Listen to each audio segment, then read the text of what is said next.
question. We do need to adapt to this age of phenomenal technological developments. I have already had a discussion with the Chief Executive of Ofcom. I intend to meet with many organisations, including those who champion stronger protections for children online. She raises the critical issue. We need to protect people's privacy. We need to protect freedom of speech, but we need to make sure illegal content and harmful content for children is removed. And I will leave no stone unturned in delivering on that objective. Yeah. Lewis Cocky. Yeah, Mr. Speaker. Secretary of State. Me again. New technology in the workplace can help companies become more productive and efficient, and it's also good for people, making workplaces more accessible so people can get work and stay in work. We're supporting companies in a number of ways, especially through our industrial strategy. And what I would say is we've seen some great examples of tech, particularly artificial intelligence, being adopted by UK firms ahead of their international peers. We want to do all we can to support companies in this area, and that's something I'm determined to take action on. Lewis Cocky. Speaker, let me welcome the Secretary of State to her place. Small businesses in my constituency of Broxbourne are vital to economic growth. Can the Minister tell me what her department is doing to ensure that small businesses can benefit from innovation and new technology? He raises a really important point. My own constituency is dominated by small businesses, and one of the issues that they always raise, we're great at startups in this country, but we need to do more to help those companies scale up. I'm new in the job. I am open to ideas. So if his businesses and he would like to say what they think they need to help them go from start-up to scale-up, I'd be more than happy to listen to their views and comments. Yeah. Chair of the Select Committee, Chair on Law. Chair. Thank you. And I'd like to thank the outgoing DCIT Ministerial team for their engagement, as I congratulate the new team on succeeding to this important and inspiring brief. Mr. Speaker, the Government is committed to transforming public services through the adoption of new technologies. At the June Spending Review, departments published their plans to deploy technologies to achieve efficiencies, but we are yet to see the detailed and fully funded roadmap for delivery promised by DCIT for this summer. So could the Secretary of State commit to publishing a roadmap which sets out what will be delivered, who will deliver it, by when, and how much it will cost before her appearance before my committee as part of the Digital Centre of Government review in November? I have a feeling that will be one of the gentler questions my honourable friend asks me over the coming months. I am a passionate public service reformer, and I believe there is huge potential for technology and AI to deliver better outcomes for the people who use services and better value for taxpayers' money.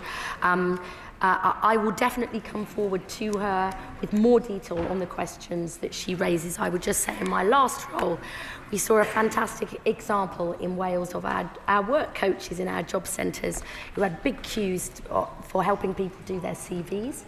They used AI. It was better for the people who used it. It freed up their time to spend with people who most needed help. A small example. We've got to do more, and I will absolutely commit to setting out our further plans. Say again. Mohammed Yassin. 4, please, Mr. Speaker. Minister, welcome. Thank you, Mr. Speaker. And with your permission, I'd like to group questions 4 and 6. Through the Online Safety Act, platforms now have a legal duty to protect users from illegal content and safeguarding children from harmful content. Ofcom has strong powers to hold firms to account, including fines of up to 10% of qualifying worldwide revenue. Ofcom has made clear it will act where platforms fall short, has already launched 12 investigations into suspected non-compliance. And can I just assure my honourable friends that we will continue to review this area carefully and won't hesitate to go further. Mohammed Yassin. Mr. Speaker, I welcome the Minister to his position. On World Suicide Prevention Day, I welcome the government's action requiring online platforms to proactively protect users from illegal and harmful content. But charities like the Molly Rose Foundation remains concerned whether major platforms are fully complying with UK regulations, especially around risk assessments. So what further steps is the Minister taking to ensure Ofcom enforces the law and responds adversely to any breaches? Can I firstly thank my honourable friend for an important and timely question. Important because I've been in the room with Ian Russell, the father of Molly Russell, and I have seen the tireless resilience with which he and the Molly Rose Foundation have campaigned to protect children online. In memory of cases, in particular, a timely question, because in memories of cases like Molly Russell's, suicide prevention must remain front and centre in our minds, which is precisely why, in the first week of this new ministerial team, the Secretary of State announced that self-harm content is now a priority offence. Ofcom has requested risk assessments from over 60 services, including smaller but high-risk platforms, and I know they're actively enforcing compliance as well. Patrick Hurley. Speaker, I'd like to welcome the Minister to his place. Yesterday, I sponsored a drop-in event here in Parliament with Parent Zone to highlight the Hit Pause campaign, which aims to teach people to recognise conspiracy theories and misinformation online. So does the Minister agree with me that while we can make online platforms more accountable in other ways, these kinds of initiatives should be widely available to help equip people with the means to protect themselves when the tech companies fail to take responsibility for the content that's on their platforms? To say how grateful I am for this chance to put on record that even when others have put their interests first, my honourable friend has always put Southport above everything. And I think in that he has inspired many of us across the House. Media literacy, which he brings up, includes critically evaluating information. It's a key skill in helping people be protected from harm online, and I know the technology companies play a crucial role. We welcome collaborative initiatives like Parent Zone's Hit Pause programme, and I encourage all platforms to continue and expand work to embed media literacy into their product design. Alan Mack. Thank you, Mr. Speaker. Thank you, Mr. Speaker. I welcome the Minister to his place. When it comes to holding tech companies accountable for using copyrighted material on their platforms without consent, his government's data bill let down our creative industries. His department's new working groups on AI and copyright included just one British tech firm alongside a host of foreign tech competitors. Will his government now give our tech sector and our creative industries the proper voice they deserve? Well, can I just firstly say that both our technology sector, our entrepreneurs and our creators are close to my heart, having spent most of my professional background prior to coming to this place in those contexts. We have consulted, we have listened, and we continue to listen. It's a new team, and so I know that across the board we will look closely at the evidence and make sure that we're backing both our entrepreneurs and our creators in this country. Gavin Robbins. Much, Mr. Speaker. Over the last 10 days in my constituency, there have been 5 incidents of the most appalling and violent acts by self-styled vigilante groups. In each case, they live stream on Facebook Live and on TikTok Live, and those videos disappear and they remain anonymous. There will, Mr. Speaker, be a criminal justice response, but can I ask the Minister to relook at the protections that are there for those who continue not only to abuse and act racistly in our society, but do so under the cloak of anonymity? Well, the honourable member raised an incredibly important point, and I'm sorry and disappointed to hear the initiatives, the instances he mentioned. This is an incredibly important thing, and so we will closely look at the evidence base, and if, under the codes of practice for illegal harm already published and implemented by Ofcom, there are found to be deficiencies in practice by any of the firms that he mentioned, we will, I'm sure, be taking appropriate action. We go to Topical. Susan Murray. Question 1, Mr. Speaker. Secretary of State. Mr. Speaker, I'm delighted to join the Department for Science, Innovation and Technology. This is a crucial area for our country, providing opportunities for jobs, for work, and to improve our public services. And as Secretary of State, I'm getting to work straight away. As I've said, on Monday, I strengthened the law to add further protections from dangerous self-harm material online. So social media companies have to take action now, not just to remove this material, but prevent it from coming up in the first place, so that the internet can live up to its real potential as a place of opportunity where everyone can learn, connect and be creative, free from fear. Susan Murray. Can I also welcome the Right Honourable Member to her place? Mr. Speaker, the Right Honourable Member's predecessor warned that losing control of artificial general intelligence would be catastrophic, yet failed to deliver legislation to protect the public. Will the new Secretary of State deliver on the AI bill and ensure that the British people benefit from the advantages of AI without becoming its victims? I absolutely want to ensure that people, businesses, creatives throughout this country can benefit from the huge opportunities that technological developments and AI promise, but make sure that people are protected too. I am early in this job. I am listening carefully to all those involved, but wherever action is required, that is what I will do. Peter Lamb. Thank you, Mr. Speaker. Could I ask the Secretary of State what conversations have taken place with UKRI around supporting the development of new sustainable transport technologies, and how might this benefit constituencies such as mine of Crawley? I mean, my honourable friend, though, will know that the UK is a world leader in research and innovation. Over the spending review, we're delivering £86 billion for research and development. That is actually a record level. UKRI invests more than £300 million a year in transport innovation, with sustainability being a key focus. And that includes projects to develop new aviation fuel production technologies that could reduce emissions by up to 80%. There's more that we can do here. I know he's passionate about this issue, and either I or my ministers will be very happy to meet with him to talk more about what we can do.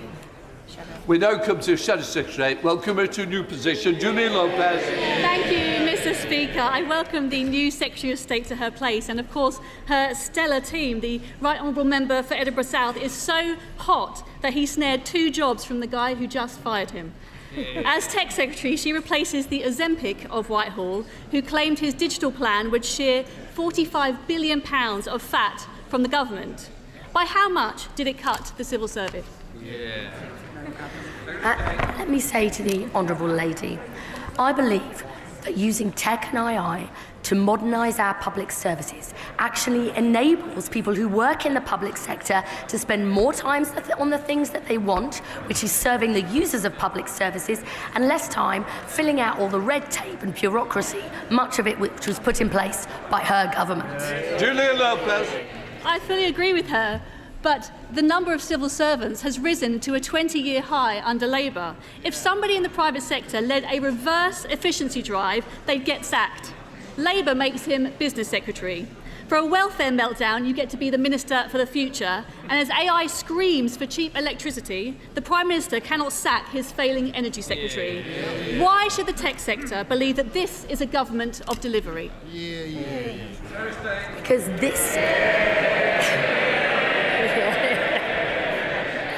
Because this government believes that science, technology and innovation are how this country will seize the opportunities of the future.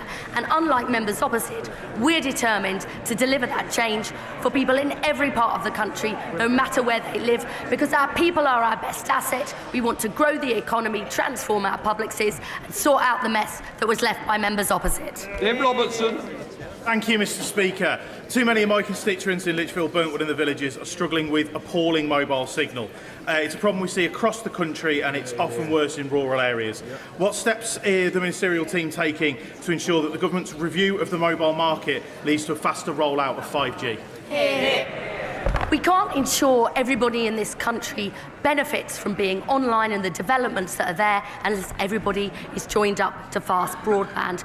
We have put £1.8 billion over the spending review into making this connectivity work. I'm working closely with Building Digital UK. If he's got concerns about his constituents, he should come in, meet with me and with him to get his constituents online, because that's how they'll seize the opportunities of the future.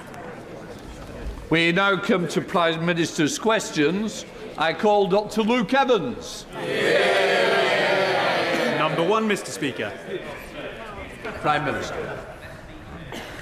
Mr. Speaker, can I start by expressing our sincere condolences to His Majesty the King and the royal family on the death of Her Royal Highness, the Duchess of Kent.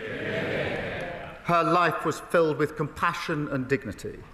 She dutifully supported our late Queen Elizabeth II, comforted the runner-up at Wimbledon, and worked anonymously as a music teacher in Hull, typical of her unassuming nature and human touch.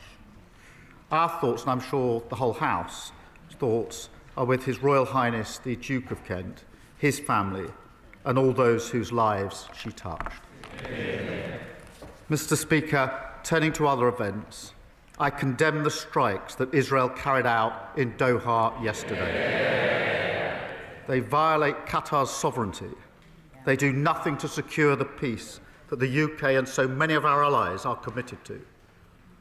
I spoke to the Emir of Qatar last night, soon after the attack, to convey our support and solidarity. He was crystal clear that notwithstanding the attacks, he would continue to work on a diplomatic solution to achieve a ceasefire and a two-state outcome. He and I are on the same mind on this, Mr. Speaker. That is why I met President Abbas on Monday and why I will meet President Herzog later on today. I will be absolutely clear that we condemn Israel's action. I will also be clear that restrictions on aid must be lifted, the offensive in Gaza must stop, and settlement building must cease. But, Mr. Speaker, however difficult, the UK will not walk away from a diplomatic solution. We will negotiate and we will strain every sinew, because that is the only way to get the hostages out, to get aid in, and to stop the killing. Mr. Speaker, last night Russia launched drones into Poland in an unprecedented attack. I've been in touch with the Polish Prime Minister this morning to make clear our support for Poland. We will stand firm in our support for Ukraine. With our partners and through our leadership of the Coalition Willing, we will continue to ramp up the pressure on Putin until there's a just and lasting peace. Mr. Speaker, this morning I had meetings with ministerial colleagues and others. In addition to my duties in this House, I shall have further such meetings later today. Just to say to the House, I've sent a letter on behalf of Parliament, a letter of condolence to the royal family on behalf of the sad news of the Duchess of Kent. Right, let us come back to Dr. Luke Evans. Here, 1 year on, the country's seen a Transport Secretary resign over fraud, an anti-corruption minister investigated for corruption, a homelessness minister make tenants homeless, and a housing secretary not pay tax on her second house. Prime Minister, we've also had a Prime Minister who accepted more freebies than any other MP in the last Parliament. Is this the integrity he meant when he came to government? Well, Mr. Speaker, here's the difference. I strengthened the Ministerial Code. I strengthened the independent adviser. The Deputy Prime Minister referred herself to the adviser. It was a clear finding, and she did the right thing. Mr. Speaker, contrast that with the Shadow Foreign Secretary. She was found to have broken the code under the last government. What did the Prime Minister do then, Mr. Speaker? He ignored that. There was a resignation, but that was the resignation of the adviser, not the person who was found to have breached the code. And she still sits on their front bench. That is the difference. Thank you, Mr. Speaker. After almost 2 decades of the SNP and 14 years of the Tories, Kirkcaldy High Street has been in a state of decline. Won't be in this chamber.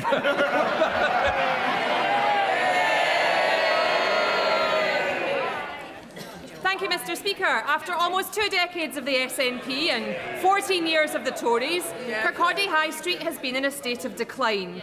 That's why the Chancellor was right to prioritise Kirkcaldy for multi-million-pound regeneration funding from the new Growth Mission Fund to build on the enormous potential of our town and beautiful seafront.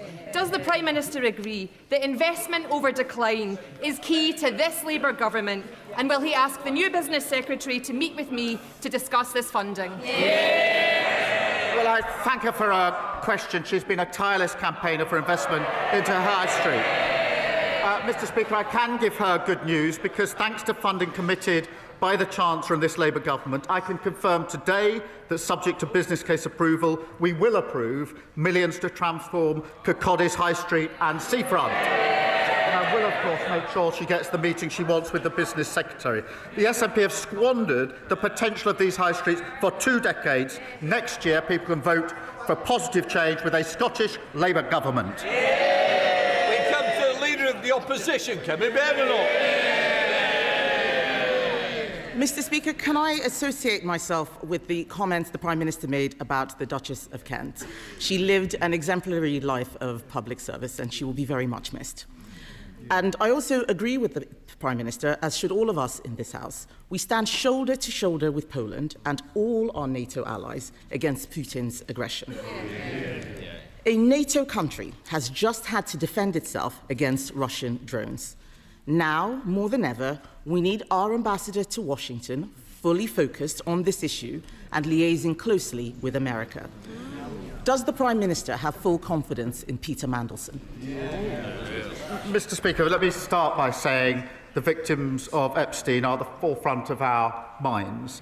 He was a despicable criminal who committed the most heinous crimes and destroyed the lives of so many women and girls.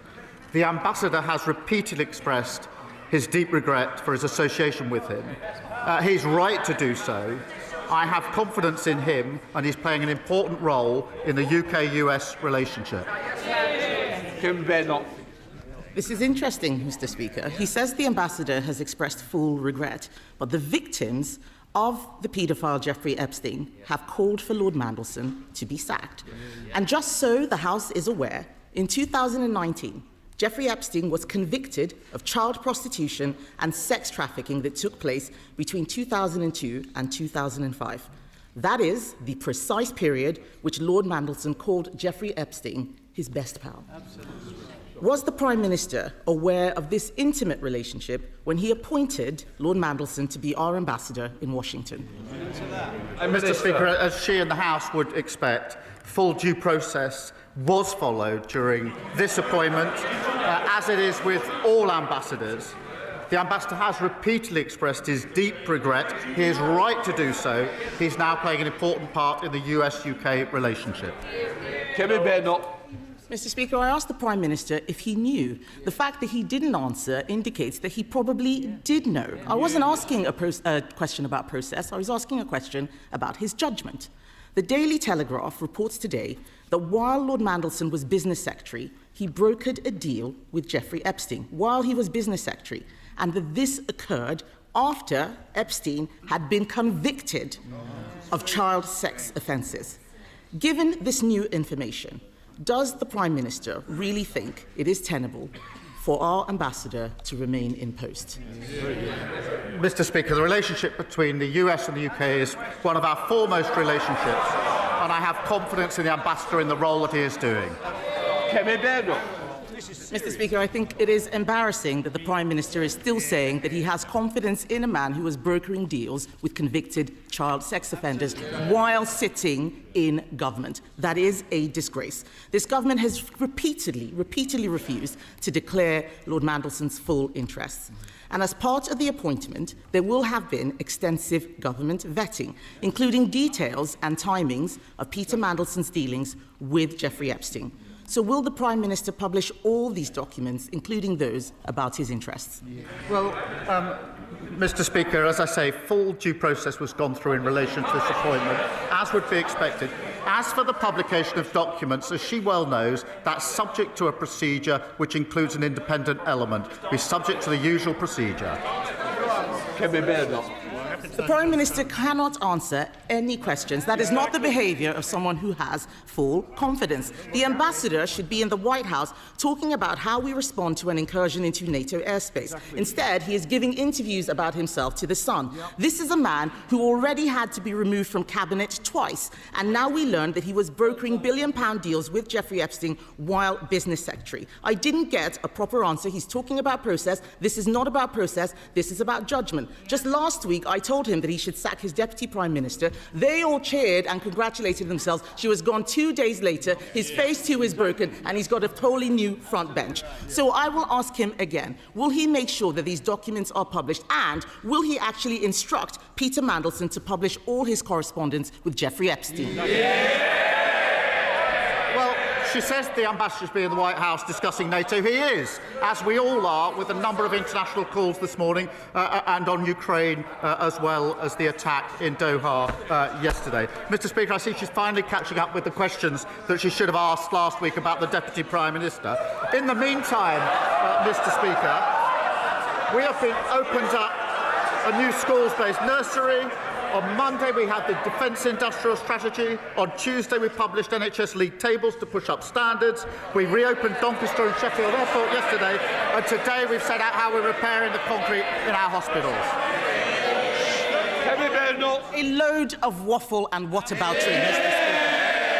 All they are interested right now is their pointless deputy leadership election while the country is out there suffering from an economic crisis. The Prime Minister has an ambassador mired in scandal, not focusing on NATO. He lost his Deputy Prime Minister just last week for evading taxes. He's got a new Home Secretary, a new Foreign Secretary, just learning the ropes, not able to help with this issue. We have strikes crippling our capital city and damaging our economy. He could use minimum service legislation, which we introduced, to make the lives of the people out there better, but he won't because he does not have the backbone to face down the unions.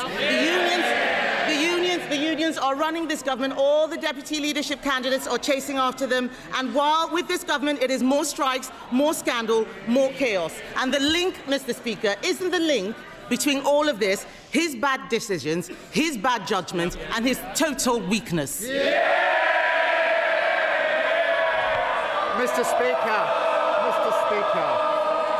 Mr. Speaker, our Deputy Leader contest started this week and ends on the 25th of October. Their leadership contest has been going on for months and will continue for a very long time. And all this noise from the arsonists whilst we're putting out the fires that they left behind. Interest rates and waiting lists, Mr. Speaker, down. Wages, investment and deportations up. And now we're stepping up defence spending, creating new jobs, driving up standards in our NHS and rebuilding our crumbling schools and hospitals. This is a government of patriots fighting for working people. Tom Rutland. Thank you, Mr. Speaker. This Labour government is getting our NHS back on its feet with 20,000 fewer patients on waiting lists at my local trust since the election. But there is still more to do, including making it easier to see a GP. So can the Prime Minister set out how this government will give my constituents in East Worthing and Shoreham access to the healthcare that they deserve? Well, Mr. Speaker, I'm very pleased we've made progress on the NHS. We promised 2 million extra appointments in the first year of a Labour government. We've delivered not 2, not 3, but over 4 million extra appointments, with 2,000 extra GPs and clearing up the dangerous rack in our hospitals.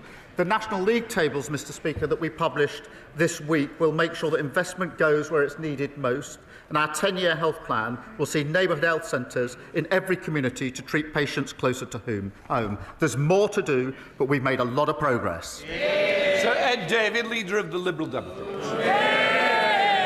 Thank you, Mr. Speaker. Can I join the Prime Minister in sending our condolences to His Majesty and the royal family on the death of the Duchess of Kent? And can I echo the Prime Minister's condemnation of Netanyahu's attacks on Qatar? These are not the actions of a leader truly focused on getting hostages home, and I hope the Prime Minister will say that directly to President Herzog later today. On Suicide Prevention Day, Mr. Speaker, can I thank all working to prevent suicides, from professionals to charities like the Samaritans.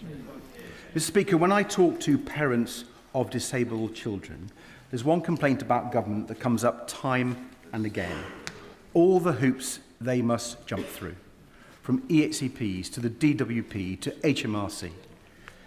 Caring is exhausting enough without all the forms and rules that show no understanding of the realities of life as a carer. It's something Emily and I know well. It's something that our former Deputy Prime Minister brought attention to last week. So will the Prime Minister work with carers across this House to overhaul systems for family carers so government works much better for people looking after their loved ones? Well, I do agree with him. There are too many hurdles and too many hoops that have to be gone through, and that's why we're simplifying the system, and we will, of course, work across the House with all those who want to achieve that outcome. Can I also just thank those dealing with suicide prevention? I think probably everybody in this House knows someone who has taken their life, and it touches all of us, and we must do everything we can together to prevent suicide. Sir Ed Davey. Moving on, Mr. Speaker, as the Leader of the Opposition said, Lord Mandelson has admitted to continuing his relationship long after Epstein was convicted, and that there are more embarrassing details we don't yet know. Mr. Speaker, people will be surprised by the Prime Minister giving Ambassador Mandelson such strong support today. So can he tell the House, has the Prime Minister asked the Ambassador what other compromising material the Trump administration might have on him as he leads Britain's negotiations with the White House? Well, Mr. Speaker, as I've made clear to the House, a full due process was gone through when the appointment was made. George Newbury. Thank you, Mr. Speaker. My constituent Connor Edwards lives with Ehlers-Danlos syndrome and craniocervical instability, which in his words means his head is slowly falling off his body. Having once enjoyed fishing and mountain biking, at the age of 30, Connor's now largely bedbound and says his condition has destroyed his quality of life. He's also having to crowdfund for treatment in Spain because the NHS can't give him the help he needs. Could the Prime Minister ensure that myself, Connor and EDS charities get a meeting with the Minister to discuss what more we can do to give thousands of people like Connor their freedom back? Mr. Speaker, I've read through the details of Connor's case that's just been summarised. It is heartbreaking. I do thank my honourable friend for consistently campaigning and championing all of those that are affected. I will make sure that he gets the meetings that he needs so that we can hear from Connor and others and learn from their experience. Stephen Flynn. Mr. Speaker, Gaza is a graveyard, but rather than end arms sales, extend sanctions and stand by international law, the Prime Minister will today welcome into his home, a home entrusted to him by the people of these isles, the man who called for the collective punishment of the Palestinian people and who signed the artillery shells that destroyed their homes, their families and their friends. A man who will ignore every word the Prime Minister says. Would he invite Vladimir Putin into number 10? Would he invite Benjamin Netanyahu into number 10? What does it say of this Prime Minister that he will harbour this man whilst children starve? Mr. Speaker, for the record, we have suspended arms that could be used in Gaza, we have sanctioned extremists, and we suspended trade talks. But the point he raises is a very serious one. We all want an outcome that ensures peace, that the hostages get out, that aid gets in, and there's a two-state outcome. It is the only way we will get peace in a region that has suffered conflict for a very, very long time. I will not give up on diplomacy. That is the politics of students. Bill Esterson. Thank you, Mr. Speaker. Let's talk about fracking. It contaminates the water table. It causes air pollution. The test drilling in Lancashire led to earthquakes. So will the Prime Minister stand up to the climate deniers? Will he ban fracking once and for all? And does he agree that those who are backing it are supporting fracking stupid reform? Mr. Speaker, we will ban fracking for good. And let's be absolutely clear, the biggest risk to energy prices is staying hooked onto volatile international fossil fuel markets. And in stark contrast to reform, they're ignoring local communities, they're putting green jobs and investment at risk, and committing to higher bills by warning renewable companies not to invest. That is shocking. Simon Hall. Thank you, Mr. Speaker. A few short weeks ago, a constituent of mine died in a tragic fire at the Lady Bailey Residential Park in Winterbourne, Whitechurch. That was attended by 50 Dorset and Wiltshire firefighters and others. This summer alone, 900 grassland, woodland and crop fires have equalled the busiest year on record for that fire service. I extend my thanks to all of them for all that they do.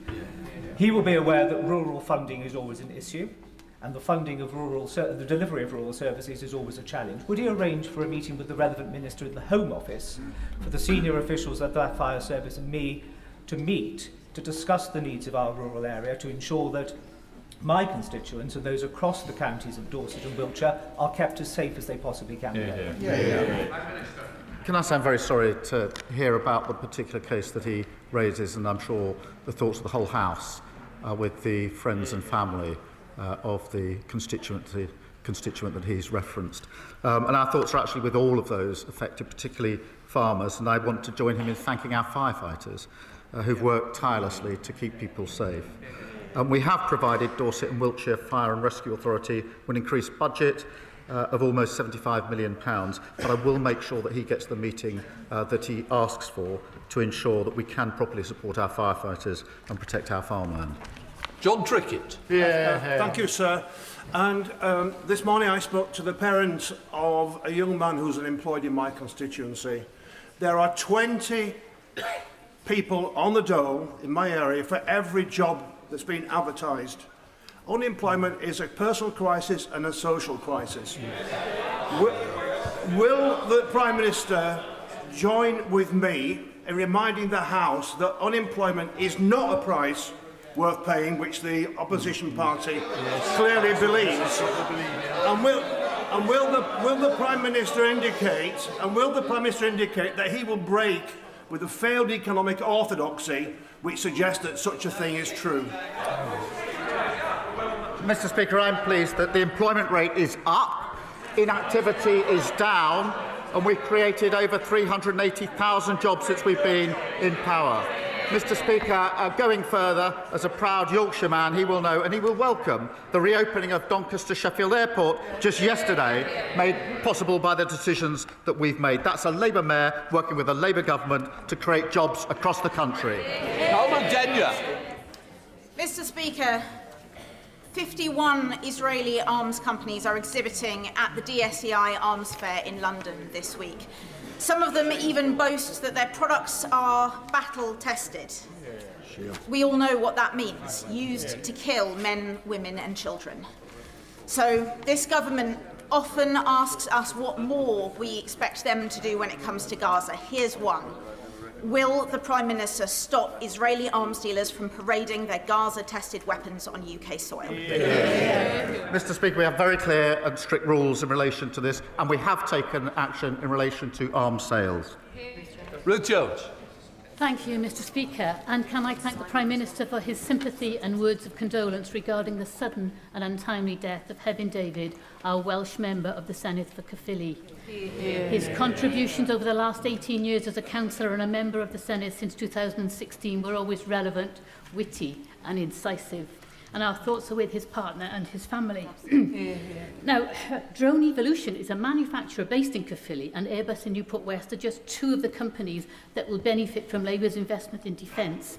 So can I welcome this new defence industrial strategy and ask the Prime Minister to update the House on how the new defence growth zones will create more jobs across Wales and beyond? Well, Mr. Speaker, Hefin was a proud Welshman and champion for Caerphilly. And we send our love and support to his partner Vicky, his daughters, to his family and his friends.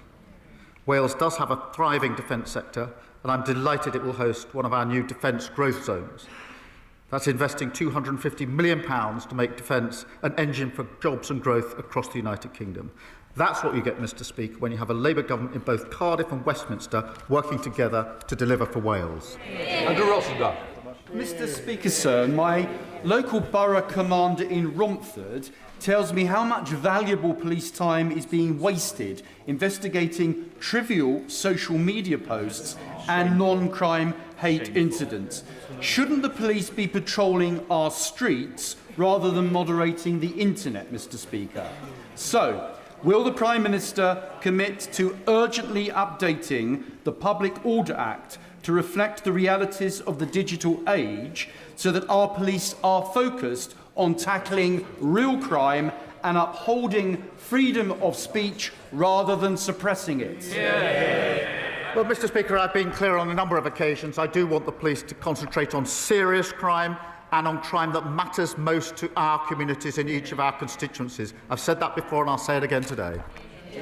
Adam Jogi. Thank you very much. People in Crackley and Bradwell and White Cross and Newcastle under Lyme are sick and tired of antisocial behaviour going untackled. I welcome the government's commitment to taking back our streets, but we need action. So will he join me in urging the Conservative Police Commissioner in Staffordshire to use the resources that he's been given to support our local police and to finally get a grip, so my constituents can live their lives free of hassle and, most importantly, safely?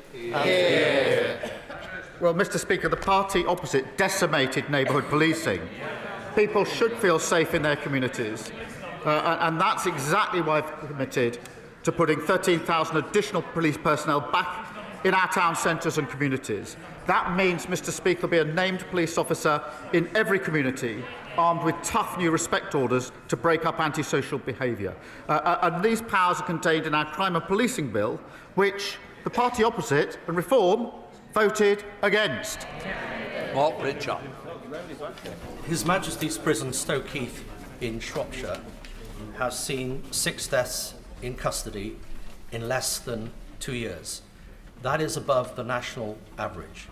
Will the Prime Minister join me in calling upon the Ministry of Justice to ensure that there are enough resources and the right governance is in place at Stoke Heath? The Secretary of State for Justice will look into this and take up the suggestion, and I'll arrange for a meeting as soon as possible. Simon Offer.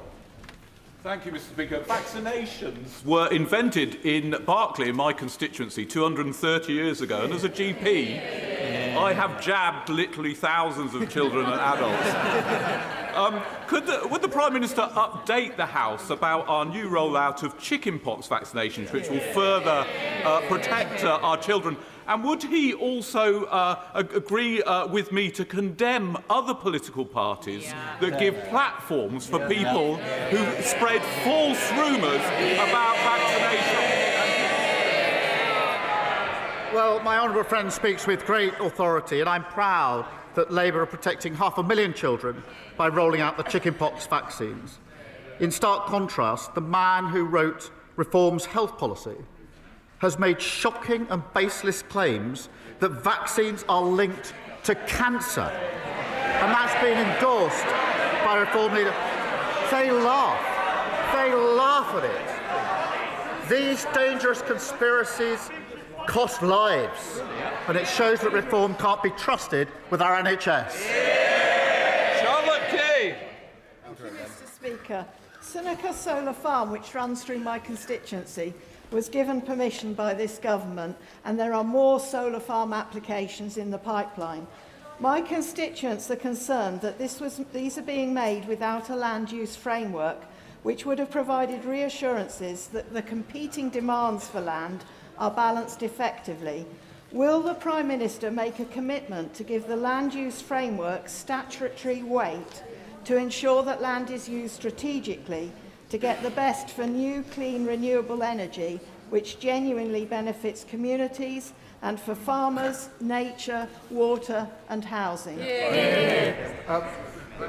Mr. Speaker, it is important that we move to renewables in order to have energy independence and to keep our bills down, and this will benefit lots of communities, including her own. I do want to reassure her constituents that we will, of course, follow process and that they will always have a say in any decisions that we make. David Pinto-Tuchinski. Thank you, Mr. Speaker. The leasehold system is fundamentally broken. Thousands of leaseholders in Hendon are getting a raw deal, paying ever-rising service charges for ever poorer service. It's why I welcome the government's commitment to end the feudal system of leasehold once and for all. Will the Prime Minister share with the House what action this government is taking to help leaseholders and bring in a system of common hold? Well, Mr. Speaker, the last government shattered the dream of home ownership. We are reforming the outdated system so leaseholders receive stronger rights, powers and protections. We will bring to the end the feudal leasehold system, reinvigorate common hold and deliver the biggest boost to social and affordable housing in a generation. Dr Al Pinkerton. Oh, thank you, Mr. Speaker. Since May, my Surrey Heath constituent, Sue, has received thousands of pounds worth of fines after a criminal gang in London cloned her number plate and went on a rampage through the capital. In an age of increasingly sophisticated digital security, the number registration system seems like a remarkably analogue anachronism, is ripe for abuse and is failing drivers. Will the Prime Minister look at my presentation bill laid last week, pick it up, and strengthen legislation, ensure police services have the tools they require to tackle this growing crime and to protect law-abiding motorists? Well, can I say I'm sorry to hear about his constituent? That's an awful situation for anyone to find themselves in. I'll, of course, look at his bill. Dr. Rupert. Thank you, Mr. Speaker. I'm sure the Prime Minister recalls visiting the Ukrainian community of Acton with me soon after Putin's illegal invasion. They still fondly do, and they wanted me to ask him next week at Trump's state visit, can he harness his unique role with US influence and the coalition of the willing in Europe to the max and redouble all efforts to find a just peace with security guarantees for them and war crimes punished, so that we can end this war that's gone on far too long? I do recall the visit. It was extremely good and very welcoming. And our support for Ukraine, Mr. Speaker, remains unwavering. And the attack last night in Poland shows that Putin's belief that he can somehow act with impunity. And that's why we're working so hard with the coalition of the willing to ensure that there are security guarantees as we go forward, made real progress in recent weeks. We must continue to ramp up the pressure on Putin. Terrible. Mr. Speaker. Today is the 10th annual Back British Farming Day. And given the Prime Minister is so keen on resets in recent weeks, will he reset his relationship with our farmers and reverse the family farm tax? Well, Mr. Speaker, let me tell you what we're doing. We're working with the former president of the National Farmers Union, Baroness Minette Batters, to review farm profitability. Mr. Speaker, this is the key issue. We are delivering the 25-year farming roadmap, and of course we've struck a deal with the EU, which is of great benefit to farmers, which of course they all say they will reverse. Mr. Speaker, that's on top of the £5 billion that we put into farming in our last budget. Final question, Liz Twist. Thank you. Thank you, Mr. Speaker. Today is World Suicide Prevention Day. It can be scary to talk about suicide, but we need to. So many of our constituents will know or love someone who has taken their own life, or they may have suicidal thoughts themselves. But suicide is not inevitable, it's preventable, and everyone has a role to play in saving lives. So will the Prime Minister reaffirm this government's commitment to preventing deaths by suicide and say how the government is tackling this vital issue? Mr. Speaker, can I start by thanking her and paying tribute to her for her work as my PPS for the last 14 months. She has worked tirelessly with huge commitment and respect across the whole of this House. In relation to suicide prevention, I think this is something that matters to everybody in this House. I will reaffirm our commitment, and I'll work across the House with all members to deal with suicide prevention. We'll let the front benches change over.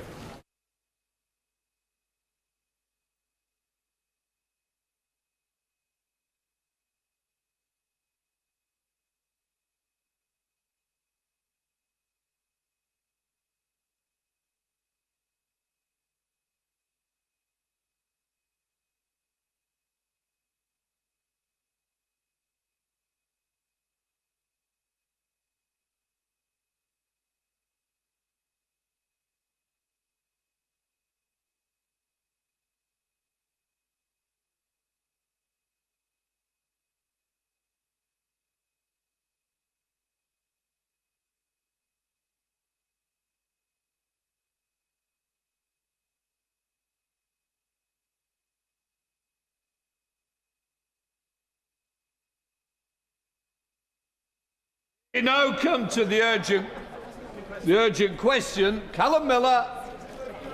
Speaker, to ask the Secretary of State for Foreign, Commonwealth and Development Affairs to make a statement on the implications of Israel's strike in Gaza for peace and stability in the Middle East and on UK foreign policy.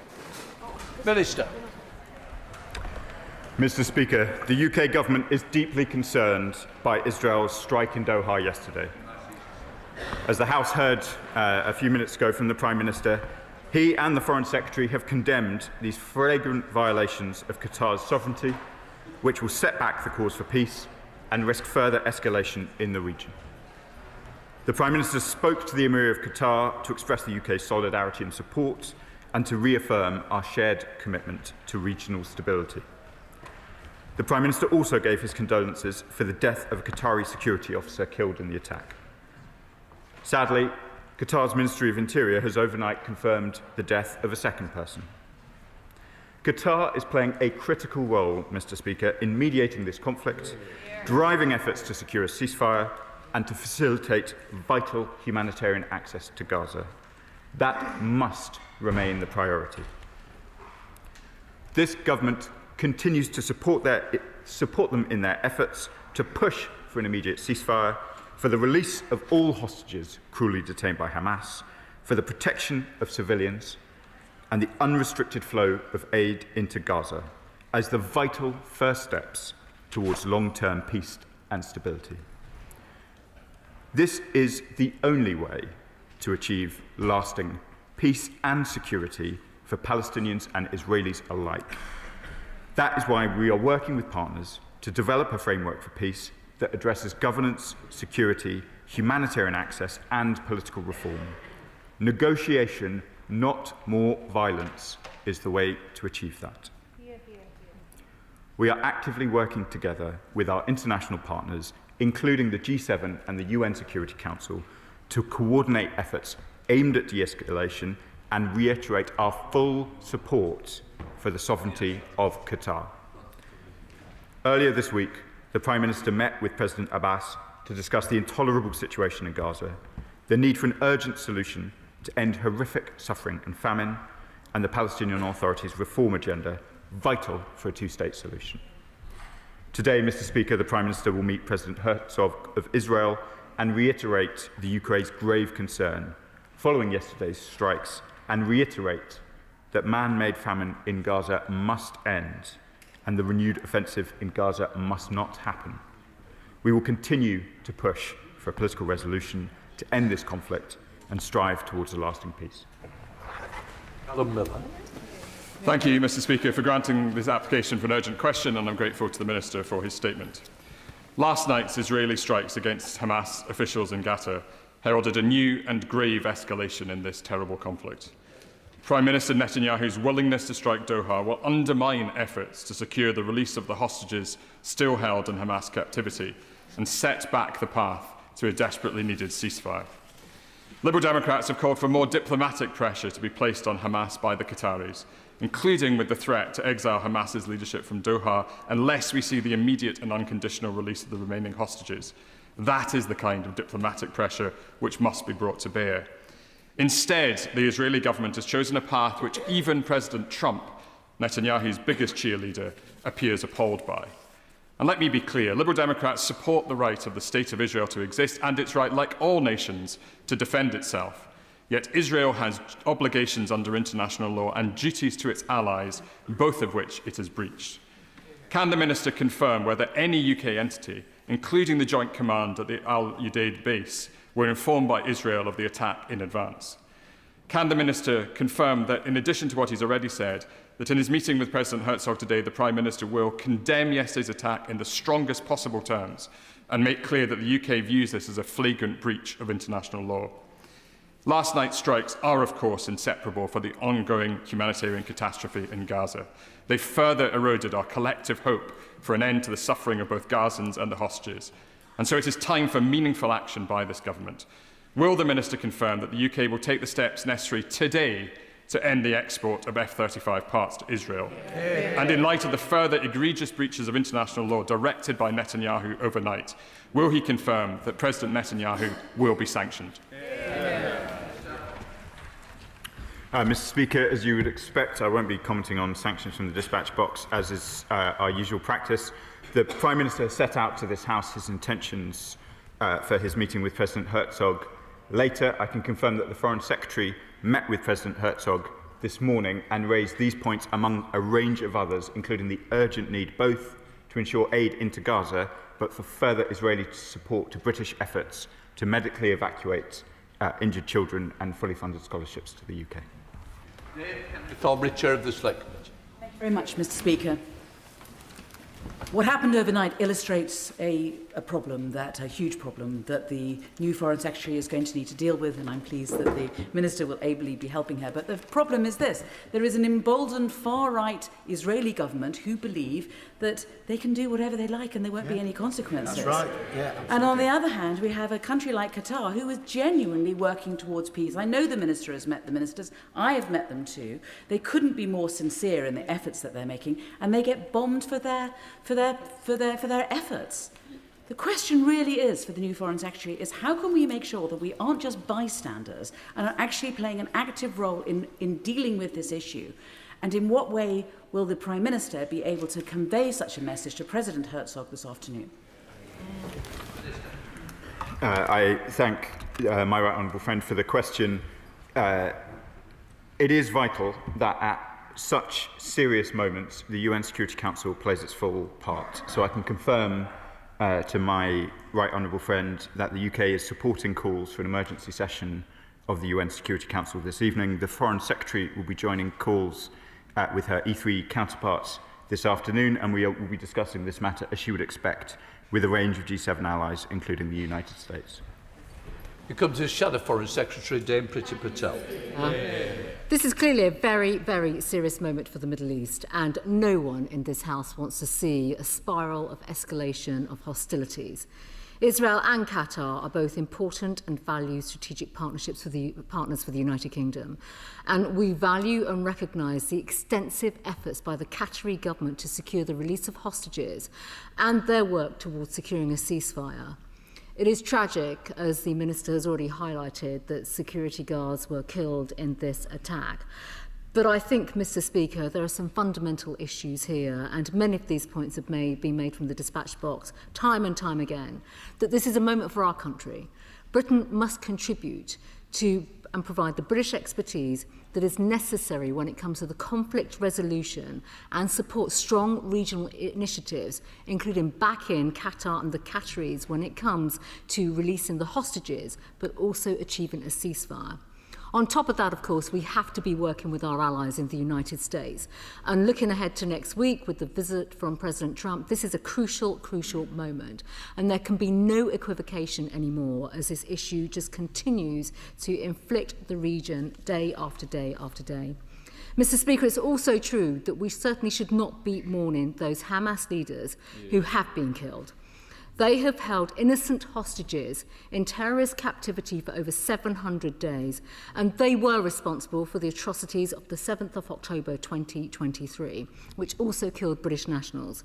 In recent months, Israel has been removing terrorist actors across the Middle East, the leadership of the Houthis, Hezbollah, and malign individuals in the Iranian regime too. Now, of course, that does also mean that our government must play a strong role and stand firm when it comes to degrading Iran's nuclear capabilities and that malign influence in the region. So, recognising the sensitivity of the situation in the Gulf, can the Minister confirm what actions he and the FCDO will undertake to stabilise efforts to secure the release of the hostages? What proactive steps are being taken to degrade Hamas and their capabilities? And of course, how do we work constructively with our partners in the regions to drive the right outcomes, including a ceasefire? I thank the Right Honourable Lady for the important questions.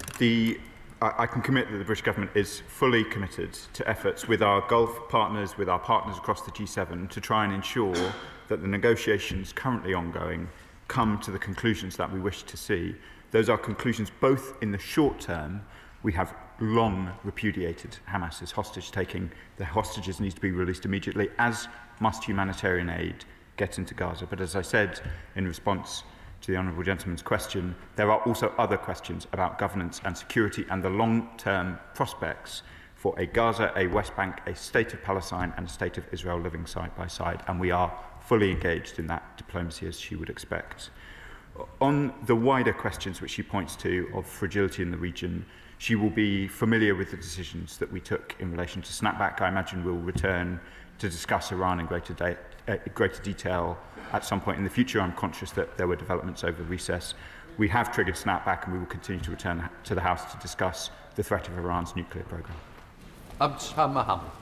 Thank you, Mr. Speaker. The longer Israel is allowed to act like a rogue state, bombing sovereign countries with impunity and expanding its war in the Middle East, the weaker our words look. Gaza, Lebanon, Yemen, Iran, Syria, Tunisian soil, and now Qatar. Why are we meeting Israel's President Herzog today when his own words and those of Netanyahu show a complete disregard for international humanitarian law? Mr. Speaker, I'd like to pay tribute to the work of my honourable friend on a whole range of questions, including efforts currently underway to try and ensure the successful evacuation of vulnerable people from Gaza. It is important that we raise our concerns directly with the Israeli government, both in order to try and contribute towards a diplomatic process, but also to try and secure the practical and tangible help required to get people out of Gaza. The British Foreign Office cannot, on its own, secure the speedy departure of those we wish to see. Andrew Mitchell. Mr. Speaker, do not the events of yesterday underline the critical need to secure a ceasefire, but above all, to move into a political process? And will the Minister commit? We're all very pleased to see that the Minister continues in his role following the reshuffle. Will he commit to try and build on the important work that has been done by Egypt, Turkey, Qatar and Saudi Arabia to affect that peace process? All of them have underlined that there is no place for Hamas in Gaza or anywhere else in government following the events that have taken place. Mr. Speaker, I'm grateful for the kindness of the Right Honourable Gentleman's words and those I heard from behind me as well. I am continuing in my role and will look forward to returning to this House in the usual way. He is right to emphasise the importance not just of the statements and words of the UK and our Western allies, but the very important commitments that have been made particularly in July, but since as well, by Qatar, Egypt, Turkey and a range of other states who have a real role to play in both mediating the immediate pressures and trying to end up in, as he says, the more permanent ceasefire that we want to see. Condolences. Thank you, Mr. Speaker, and I thank the Minister for outlining the strongest condemnation of the attacks and a blatant disregard for Qatar's sovereignty. I refer members to my register of interest, having visited Qatar last year and speaking with the ministers there, seeing how diligent they are working day in, day out to secure the ceasefire, secure the hostages and get that urgent aid in. Does the minister agree and share my view that Qatar's role in mediating this conflict will be blown into jeopardy by these blatant attacks? And will he continue to make sure that the Prime Minister continues to condemn this when he meets with the presidents later this week? My friend is quite right. Qatar has played a vital role in this conflict, and I work closely with my Qatari counterparts, not just on the urgent issues of the Middle East, but across a whole range of difficult conflicts. They play a vital role. They are committed, as the Emir of Qatar said to the Prime Minister this morning, they are committed to continue to play that mediation role. I cannot see how such strikes could help them perform that role, but they are committed nonetheless to continue with it, and they have our full support. Kit Maltons. Mr. Speaker, the events of yesterday come as no surprise to those of us in this chamber who've been raising the Israeli government's crimes committed in an air of complete impunity. And it should now be crystal clear to the Minister, as it is to so many across the world, that the Israeli government is not interested in the slightest in peace or indeed the fate of the hostages. So in that light, I have two questions. First of all, what military and intelligence assistance will we be providing to the Qataris to allow them to defend themselves against further attacks? And secondly, will the UK be adding its voice to the growing calls across the world for the formation of an international protection force to enter Gaza and enforce a peace? Minister. On the first point, we are committed to Qatar's security and defence. We have a close relationship with them on both, and we are, of course, in constant discussions with the Qataris about the importance of that collaboration. On the second point, on a protection force, and perhaps taking advantage of the question from the Right Honourable Gentleman, who was the Secretary of State for the Department for International Development when I was posted in South Sudan with a Chapter 7 UN peacekeeping force, at the time with the most far-reaching mandate to protect civilians. We cannot in this chamber pretend that UN peacekeeping forces are able to impose peace where there is none. There must be a ceasefire negotiation. In Juba, I saw, as did the world, the horrifying ethnic cleansing that followed the inability of the UN mission to protect people. You must have a ceasefire. It is easy to get distracted with other alternatives, but the truth is, it is only a ceasefire that will protect civilians in Gaza. John Slinger. Thank you, Mr. Speaker. Given that any preemptive strike under Article 51 is normally regarded as being justified only when a threat is imminent, that Article 2(4) states that all members shall refrain in their international relations from the threat or use of force against the territorial integrity or political independence of any state. And Article 48 states measures taken by members in the exercise of this right of self-defence shall be immediately reported to the Security Council. Does my honourable friend agree that international law and the preservation, strengthening and more of the rules-based system is vital for the peoples of this region, the wider world, our ally Qatar and the UK? And will he make it clear to Israel that we expect them to obey international law? Minister. Mr. Speaker, we do expect Israel, alongside all of our allies, and indeed every state, to abide by international law. He sets out the relevant tests of self-defence and imminence. As I say, the UK is supporting an urgent session of the Security Council this afternoon on this question. Van Melder. Mr. Speaker, members of this House have already outlined the reasons why Israel has violated international law by attacking Qatar. Will the UK government therefore lay down a motion at the UN to condemn the actions of Israel? Minister. Mr. Speaker, as I said, the UK is supporting a motion for a session of the UN Security Council this afternoon. If that is granted, I'd expect it to be in the evening our time. Richard Burden. Thank you, Mr. Speaker. Israel is a rogue state that blatantly disregards international law. This bombing was a blatant attempt to scupper peace negotiations. Pleading with Israel will do no good. So how many more war crimes, how many more violations of international law are necessary before the government imposes the tough sanctions on Israel that are needed to force it to stop this? Minister. Mr. Speaker, I think I've covered the sanctions point earlier in the session. Bob Black. Thank you, Speaker. I was surprised but disappointed that there was no word from the Secretary of State in relation to the terrorist attack in Jerusalem on Monday, where terrorists opened fire on a bus, killing rabbis and women. The reality is that Hamas leadership not only condoned the attack, but praised the attack. Does he agree with me that it's essential we get to a point of a ceasefire which agrees with the release of all the hostages without conditions, and Hamas surrendering their weapons and agreeing to demilitarise Gaza? Minister.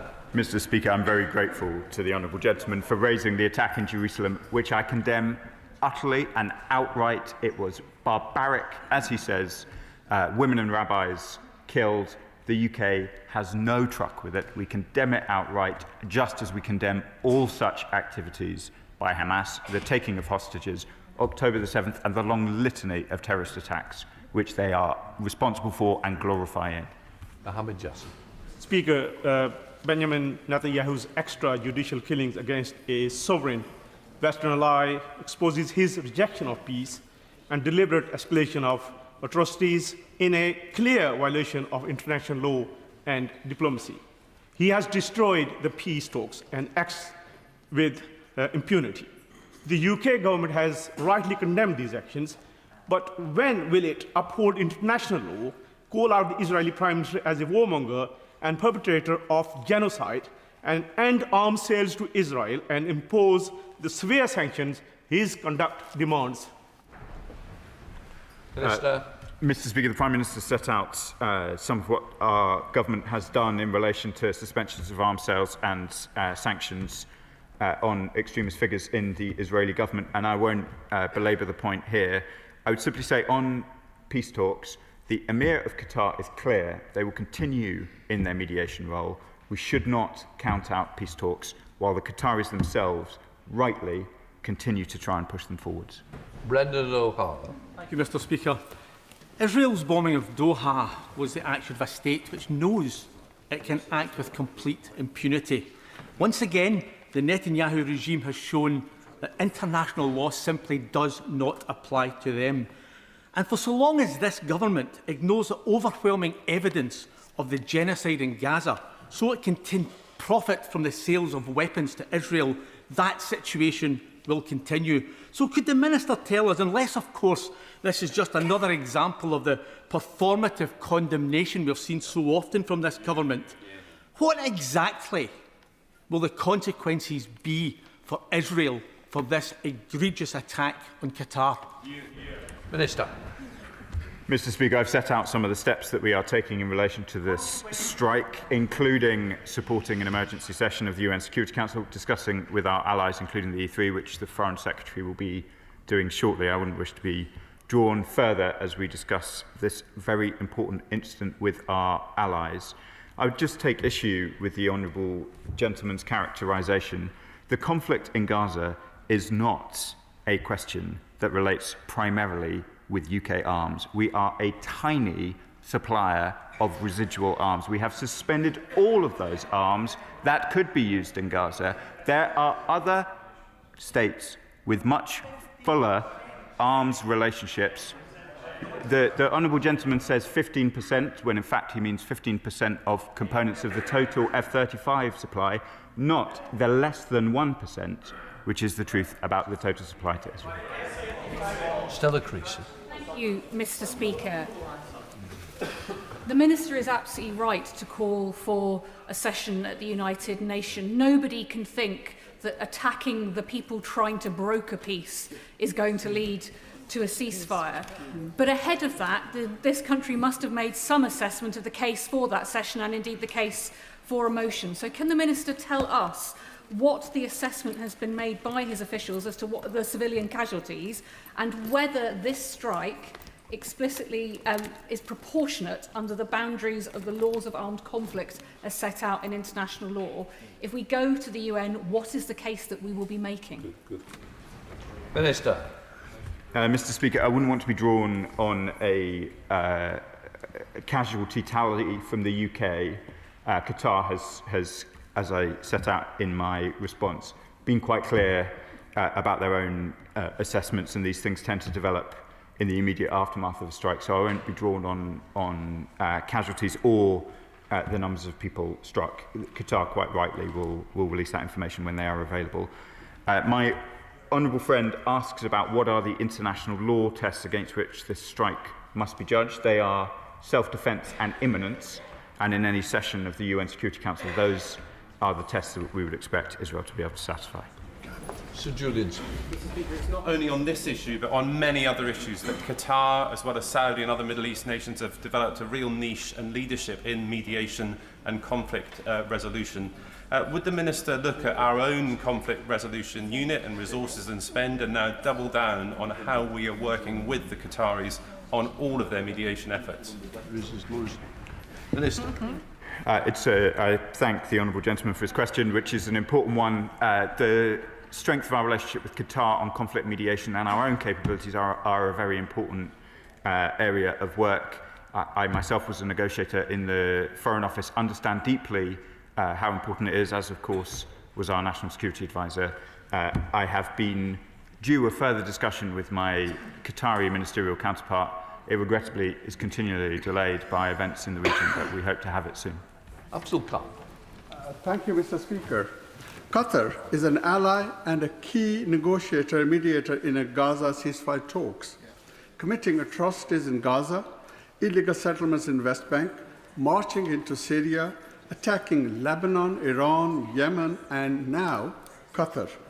This Israeli government has proven itself to be a rogue ally to us and a dangerous neighbour. Minister, at what point does the UK draw a line in the sand and call out this Israeli government for what it is, a danger to peace in the Middle East? Minister. I thank my honourable friend for his long commitment on these issues. I think he has heard my condemnation and that of the previous Foreign Secretary, the current Foreign Secretary and the Prime Minister of many of the Israeli government's actions in relation to Gaza and the West Bank and indeed elsewhere. Where we disagree with the Israeli government, we are clear and forceful in saying so. Charlie Maynell. Mr. Speaker, given Israel continues to act with impunity, what new levers will our government use within its power to take action such as travel and trade and putting restrictions on those, air and sea delivery, given that land delivery of aid is so appalling, and again, the F-35, we are breaching international humanitarian laws. Can we please stop doing so? Minister. Mr. Speaker, I don't like to get ahead of the courts on the question of F-35. There was extensive legal argumentation in the Al-Haq case, which did not find in the way the honourable gentleman suggests.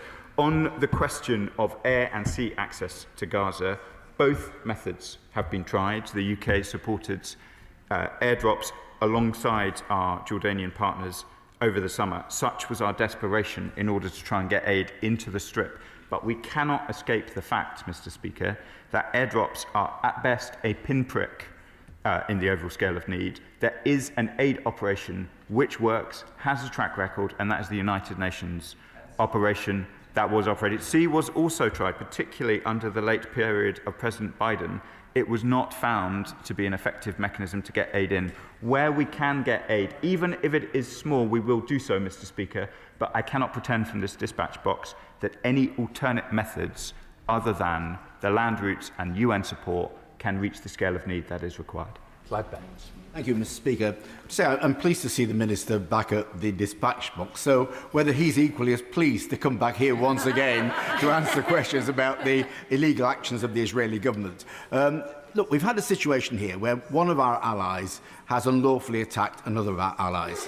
Given we are standing quite rightly with the Qataris in their particular situation, isn't it time we accepted that because of the actions in Doha and also their continued starvation and murder of innocent civilians in Gaza, that we recognise that this right-wing Israeli government and this extreme right-wing Israeli Prime Minister are no longer allies of ours?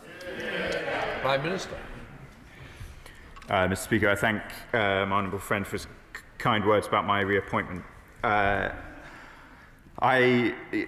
recognise the force of what he says in relation to Israeli politics. It's not appropriate for one foreign minister to comment on the internal politics of another country, but you can see from the sanctions that I announced from this dispatch box in June the strength of this government's feeling about, for example, the rhetoric of Mr. Smotrich and the rhetoric of Mr. Ben-Gvir. It has been deeply disheartening to see it repeated over the course of the summer, but where we can, we demonstrate in the strongest possible way the strength of our feeling on these questions. Thank you, Mr. Speaker. The events of earlier this week in Jerusalem and the events yesterday prove, I think, a point that the two extremes in this conflict have actually no interest in peace. Hamas benefits from the violence, and the right wing of the Israeli government also profit as they seek to expand the territory and to subject the Palestinian people. I agree entirely with my right honourable friend from North West Hampshire, and I just wanted to amplify the points that he made. Given the fact that Trump and the American administration now appears to be as annoyed with Israel as the rest of the world following yesterday's events, is it now not time to call Israel's bluff through the United Nations, to seek the engagement of blue helmets or some similar force, to say we have got as an international community people on the ground. Don't you dare fire into that area. Let us now trigger a talk for peace. Because without that catalyst, those two extremes are just going to continue. And the performative merry-go-round of here we go again, condemnation, another statement, another UQ, is going to continue. And I fear that in 3 or 4 years' time, there will be rubble in Gaza. Israel will be even more of a rogue government, but we will be no further forward. Minister. I thank the right honourable gentleman for the question. he is absolutely right about the risks in Gaza. We have seen that rubble grow. The British government would support international forces to go into Gaza with the agreement of the parties. I spoke in response to the member of North West Hampshire of my own experience of the limitations on peacekeeping forces where there is no peace to enforce, and we are depressingly clear-eyed about the continued intent on both sides, in exactly the way that he says, to continue conducting violence. Steve Woodman. Thank you, Mr. Speaker.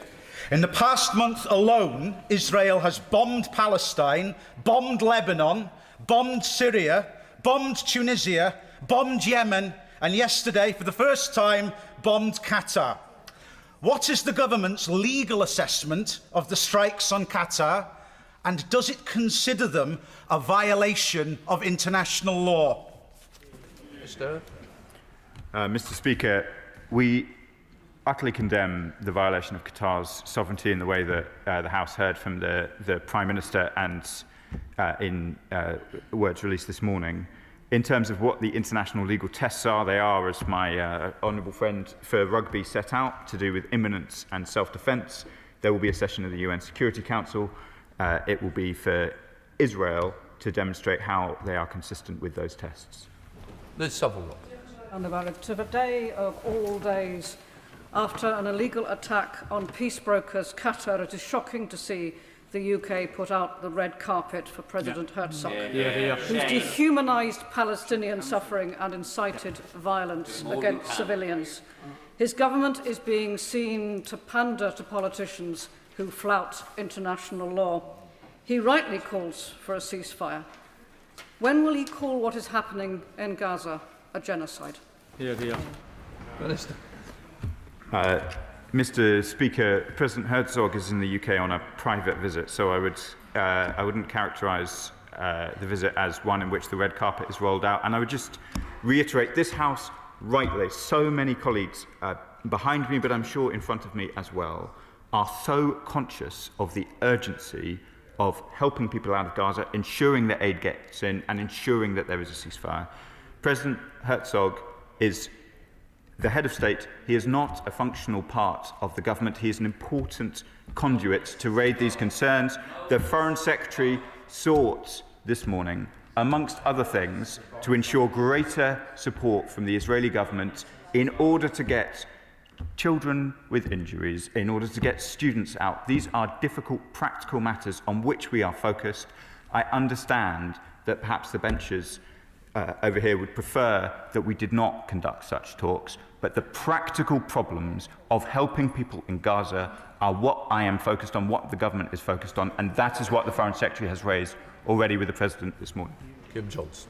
Thank you, Mr. Speaker. This morning on Radio 4, an Israeli politician, Fleur Hassan Nahum, offered no apology for the Israeli attacks on Qatar and could not explain what makes Israel exempt from international law and acting with impunity. So how does the Minister justify the genocidal comments of President Herzog?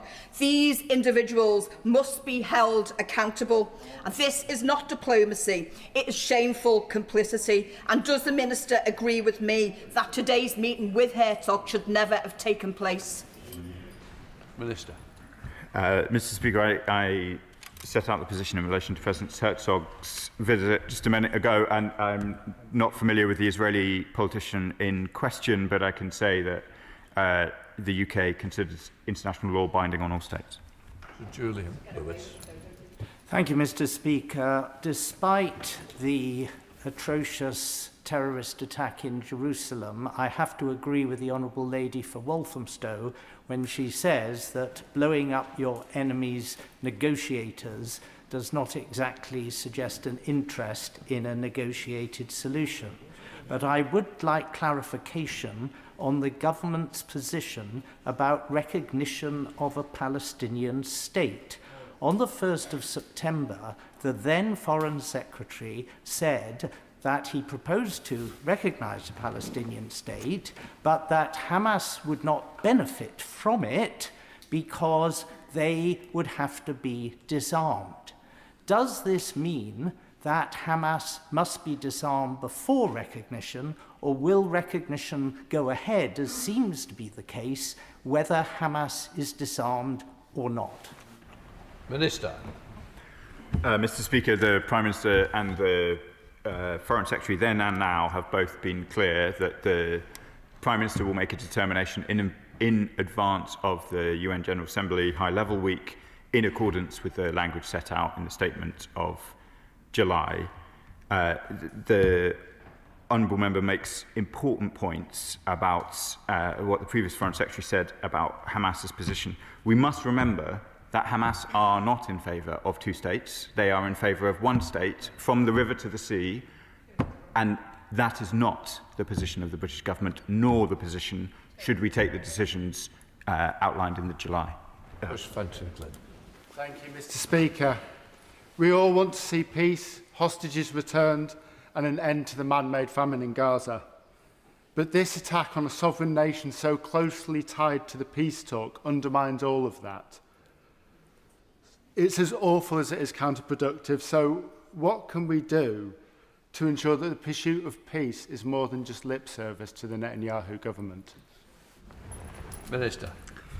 Mr. Speaker, my honourable friend has been a persistent advocate on these questions, and I look forward to continuing to answer his questions from this dispatch box. He shouldn't, though, I think, be more pessimistic about the prospects of continued mediation than the Qataris themselves, particularly given that they are very much on the closest edge to this. We will continue to support them in their efforts. They are vital, and for all the reasons that we have discussed this afternoon, the only way through. Dr. Ellicher. Thank you, Mr. Speaker. We keep talking about a ceasefire, but how can one be achieved if one side is intent on killing the negotiators from the other side? Attacking peace negotiators is simply reprehensible. It undermines any possibility of the only thing, dialogue, that has any chance of bringing a resolution to the horrors in Gaza. This isn't the action of a state seeking peace, it's the action of a rogue state operating with impunity outside international law, completely crossing red line after red line. So I ask the Minister again, given that repeated crossing of new red lines, what action will he match his condemnation with? Will he stop all arms sales, all military cooperation, all intelligence sharing, all defence deals, current and potential future ones with Israel? And will he sanction Netanyahu and all officials complicit in the war crimes and genocide in Gaza? Mr. Speaker, I've set out already in this session our condemnation of the strikes, and I've set out already both in relation to sanctions already taken against extremist figures in the Israeli government, and indeed the other measures that we have taken. In relation to action on that follows from the strike on Doha, the Foreign Secretary will be shortly in touch with her E3 colleagues, and we hope that there will be a Security Council session this evening. Dr. Scott Arthur. Thank you, Mr. Speaker, and I thank the Minister for his statement. I do pray that one day it will come to dispatch box with good news for us, to be absolutely frank.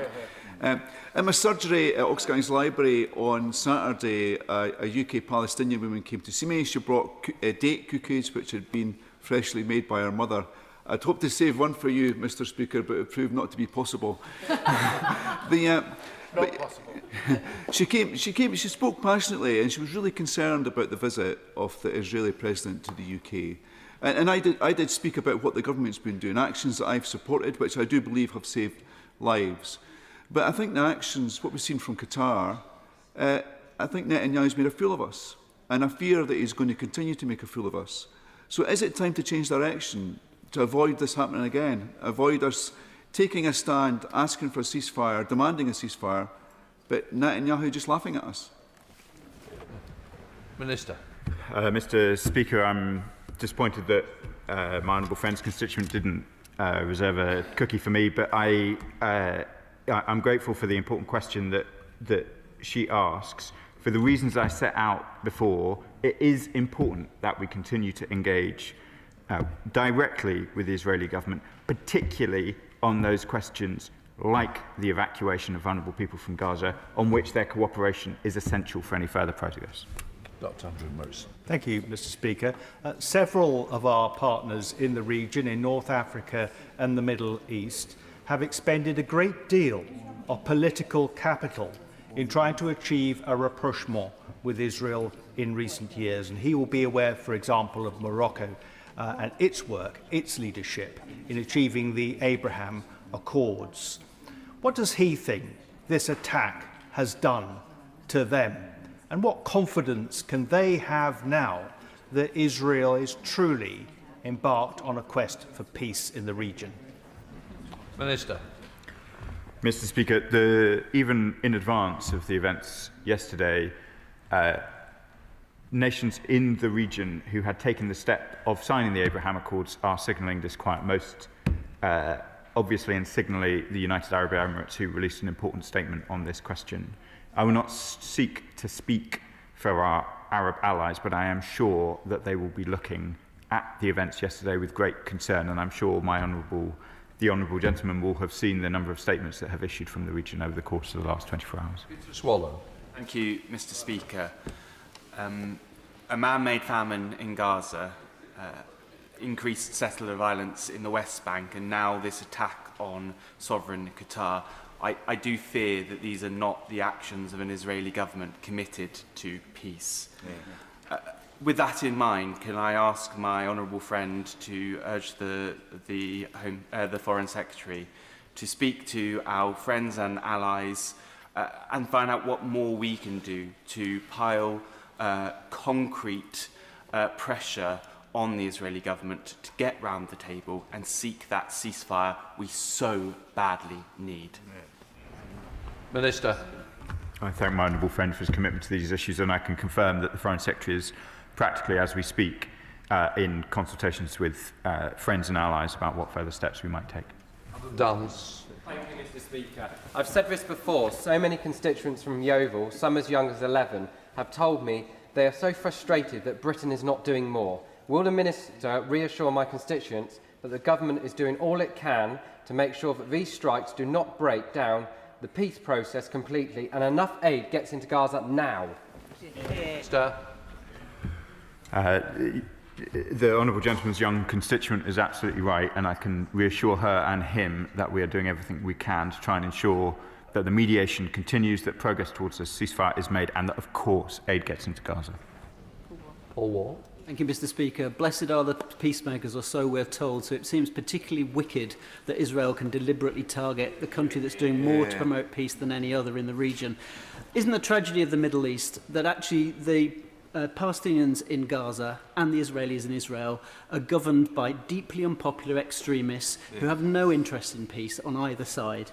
And after this week's appalling murder in Jerusalem at the bus stop, the Israeli government imposed collective punishment on the villages where those terrorists came from, and they removed hundreds of work permits and proceeded to start demolishing many, many homes. So doesn't Netanyahu's decision to bomb Qatar prove beyond doubt that he doesn't care about the hostages, that there's much collateral damage as any Palestinian child, and that Israel is now a rogue state, and the UK must have severe sanctions against this rogue state to prove our word?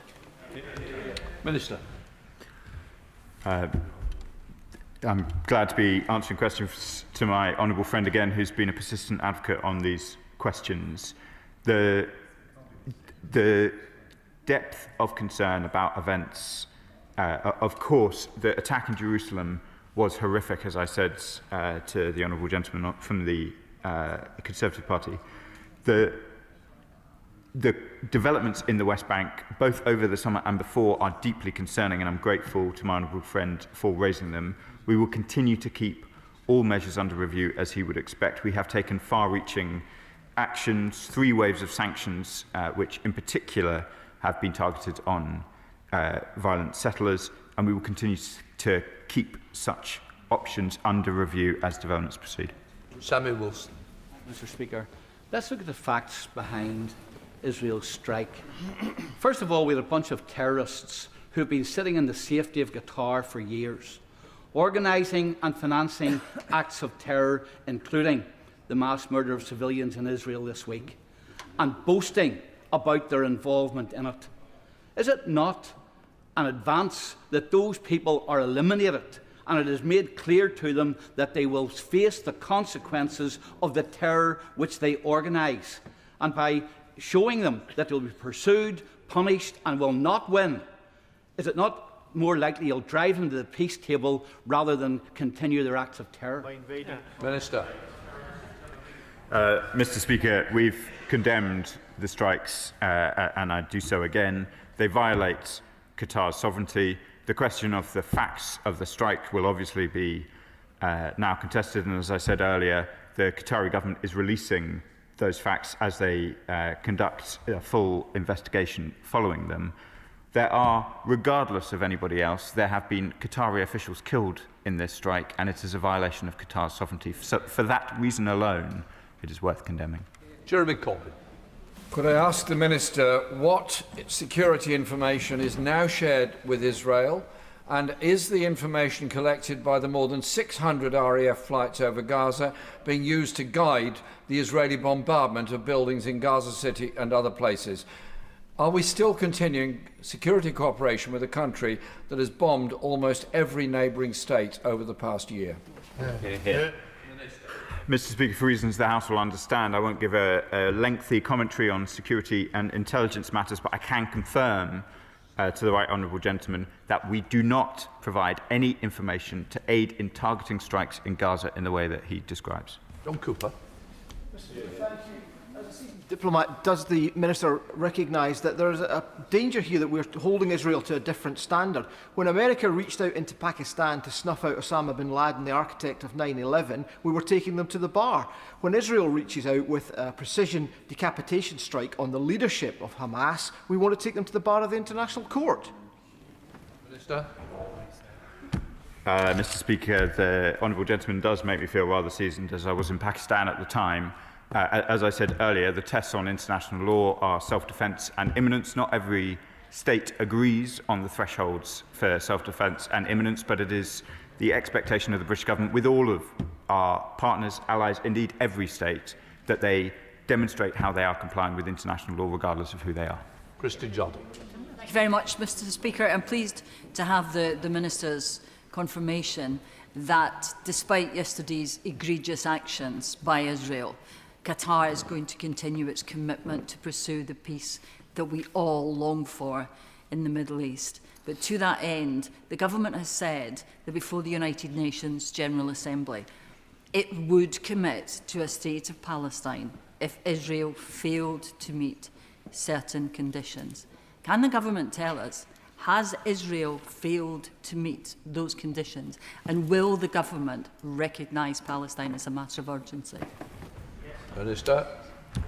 Mr. Speaker, the Prime Minister will make a determination on the question in advance of the high-level week of the General Assembly. That is not long now. The whole House can see the development of events in the region and indeed the language we set out in July, and I won't wish to get ahead of the Prime Minister before he makes that determination. Jones. Thank you very much, Mr. Speaker. My Lib Dem colleagues and I have repeatedly called on the government to introduce further sanctions on Israel, calling for sanctions on Ministers Smotrich, Ben-Gvir and now the Prime Minister Netanyahu and his cabinet. Does the Minister agree these are the people who are responsible for creating a famine in Gaza and continuing the killing of innocent civilians? Thank you. Minister. As we discussed last week, Mr. Speaker, the circumstances of the famine in Gaza are horrifying, and it is absolutely obvious that the restrictions on aid into Gaza, for which the Israeli government are responsible, are contributing very significantly indeed to those circumstances. The Israeli government have raised methodological concerns with the IPC judgment. Those methodological concerns arise from the fact that there is not free access into Gaza. We stand by the IPC, we stand by the judgments that they've made, and it is clear that the restrictions of the Israeli government, on which I have been clear at this dispatch box innumerable times, have seen myself at the border, are responsible for those circumstances. Ayab Khan. Thank you, Mr. Speaker. we've had a number of ceasefires historically, each one being violated by the Israeli government. This recent attack in Qatar is a clear example that the Israeli government is not interested in a ceasefire. It's interested in a genocide taking over the whole of the Gaza Strip and West Bank. We see that with their actions and with what they say in the public arena. So I asked the Minister, with all the levers that we've spoken about in this House, none have seemed to have had any impact. It's like a toothless tiger that we say we're going to apply this pressure and that pressure, nothing seems to be done. This blatant, unlawful attack on Qatar requires punishment.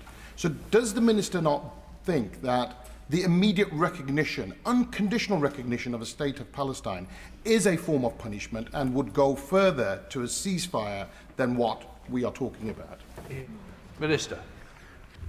Mr. Speaker, I set out in response to the Honourable Lady's question earlier the process by which we'll make the determination on the recognition points that we set out in July. That point is very soon. The high-level week of the UN General Assembly is just weeks away. So the Honourable Gentleman will have an opportunity to question, I'm sure, me and other members of the government after the Prime Minister has made his determination. I do not think it is right that we should think of recognition as a punishment. It is a reflection of our long-standing commitment to a two-state solution, if that is indeed the determination that we make. And it is unlikely in and of itself to ameliorate the horrifying famine and the many other sources of agony that flow to the Palestinian people at the moment. That does not mean it may not be the right thing to do if the Prime Minister makes that determination, but this House should not think that should we make that determination, that it will necessarily bring any immediate improvement in the humanitarian situation in Gaza. Richard Ford. Thank you, Mr. Speaker. Qatar has used its good offices for diplomatic negotiations for many years. Taliban representatives secretly arrived in Qatar 15 years ago and subsequently attended peace conferences in Japan, Germany and France. If the UK and our allies let these strikes by the Netanyahu-led government go, it could be a precedent for strikes on other intermediaries in the future. How is the government encouraging our allies to introduce sanctions on members of this far-right Israeli government? Mr. Speaker, I've set out the consultations with our partners that will be happening today and I'm sure over the coming days. He is right about the role of Qatar over the years, including the Taliban talks that took place there for some time, and we've discussed already the questions under international law about states striking other states. Andrew George. Thank you, Mr. Speaker.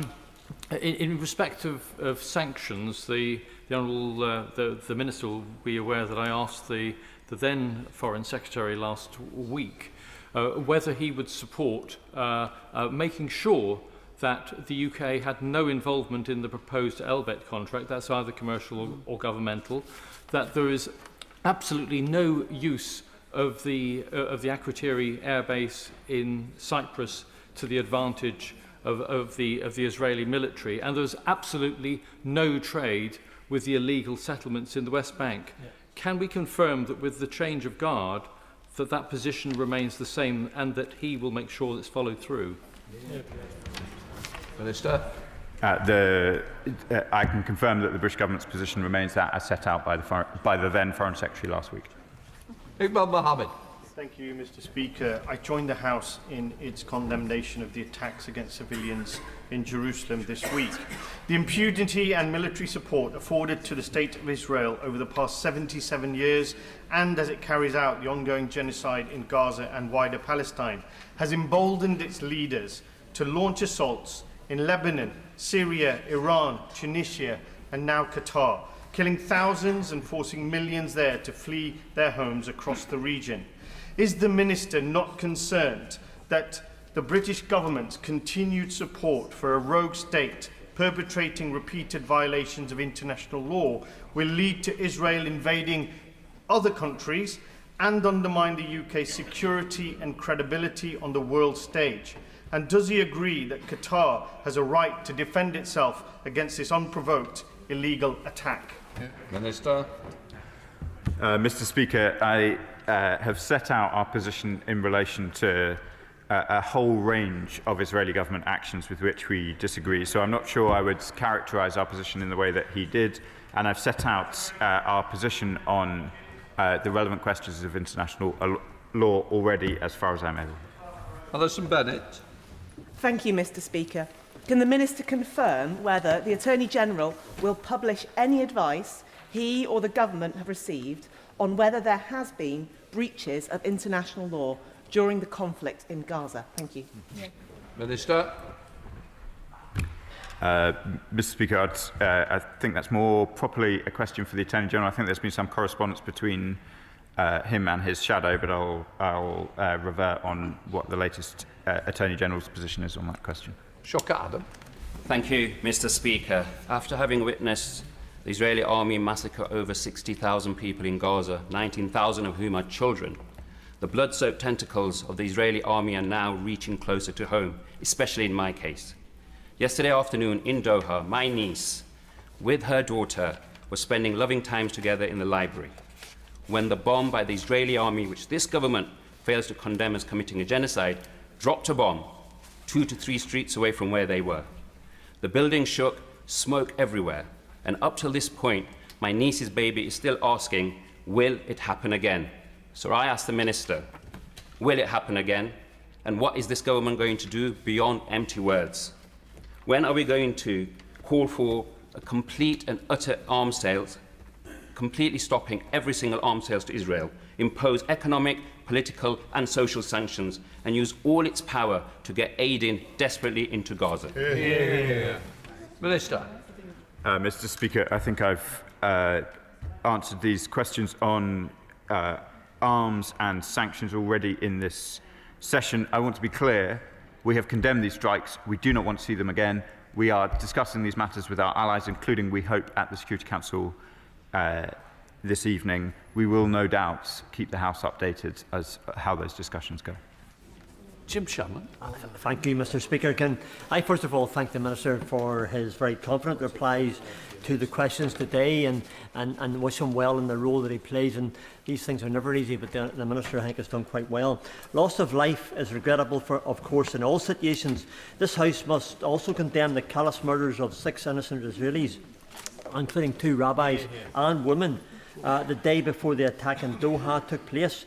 Does the Minister acknowledge that UK must share pertinent intelligence with Israel to ensure that targeted attacks take place so that Israel can cut the head off the Hamas snake?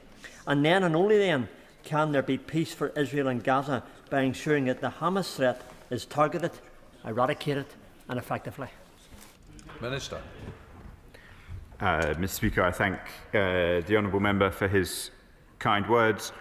I've set out clearly our absolute opposition to Hamas on a whole range of questions, but I've also set out our understanding of international law, why we condemn these strikes and why we do not want to see them repeated.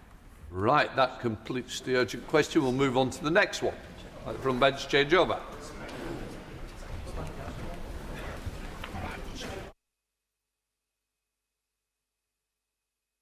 Come to the urgent question. Chair Secretary of State, James Cartledge. Thank you, Mr. Speaker. To ask the Secretary of State for Defence if he will make a statement on the violation of Poland's airspace by Russian drones. Minister. This is Mr. Speaker, this is my first UQ in the House and a very serious topic to be discussing. Last night, as we know, Poland shot down multiple Russian drones that had entered its airspace. Poland stated that the drones were part of a coordinated Russian attack on targets across the border in Ukraine. But it's a barbaric attack on Ukraine that they go through every evening, but this is an unprecedented violation of Polish airspace. Deep enough, indeed, for Warsaw Airport to be closed. I would like to thank, in particular, the Polish and NATO air defence forces for responding rapidly and effectively to protect the alliance. The areas affected were border regions in Belarus, on the border of Belarus and Ukraine. Poland temporarily closed the airspace and some airports. Emergency alarms were issued for the regions affected, but airspace and most airports have now luckily reopened. Mr. Speaker, Russia's actions are absolutely and utterly reckless, unprecedented and dangerous. It serves to remind us of President Putin's blatant disregard for peace and the constant bombardment of innocent Ukrainians face every day. In response, Poland's Prime Minister Donald Tusk has announced that Poland will request to invoke Article 4, NATO Article 4, which allows any ally to consult with others when they believe their territorial integrity, political independence or security is threatened. The Prime Minister has been in contact with Prime Minister Tusk to make clear, absolutely crystal clear, the UK's support for Poland and that we will stand firm in our support for Ukraine. The Defence Secretary is meeting E5 counterparts today and will discuss what additional support we can provide, including to reinforce Ukraine and strengthen NATO, and we stand in full solidarity with our ally Poland. We condemn this action. We say to Russia, your aggression only strengthens the unity between NATO nations. Your aggression only strengthens our solidarity to stand with and beside Ukraine. It reminds us that a secure Europe needs a strong Ukraine. With our allies and partners, and through UK leadership of the coalition willing, we will continue to ramp up the pressure on Putin until there is a just and lasting peace. Cartledge. Thank you, Mr. Speaker, for granting this urgent question. Can I begin by expressing our total solidarity with the people of Poland? As the opposition, we stand shoulder to shoulder with the government in support of our strong NATO ally. Hear, hear. Poland is a great nation and a great friend of Britain. Our thoughts are with their people, and we fully support all efforts to rally our NATO allies and ensure that Poland's invocation of Article 4 is responded to in the swiftest possible time. This is an unprecedented violation of Polish and NATO airspace that must be met with total condemnation and a robust response. So must the latest bombings of Ukraine, as Russia continues to target civilians and conduct an unprovoked war of aggression without any regard for human life. Can the Minister share with us what, if any, judgment they have been able to form on the precise motivation for this drone incursion? If it is the case that this was designed to test NATO's resolve, is it not the case that Putin will have already seen how strong that resolve is to stand united against this aggression?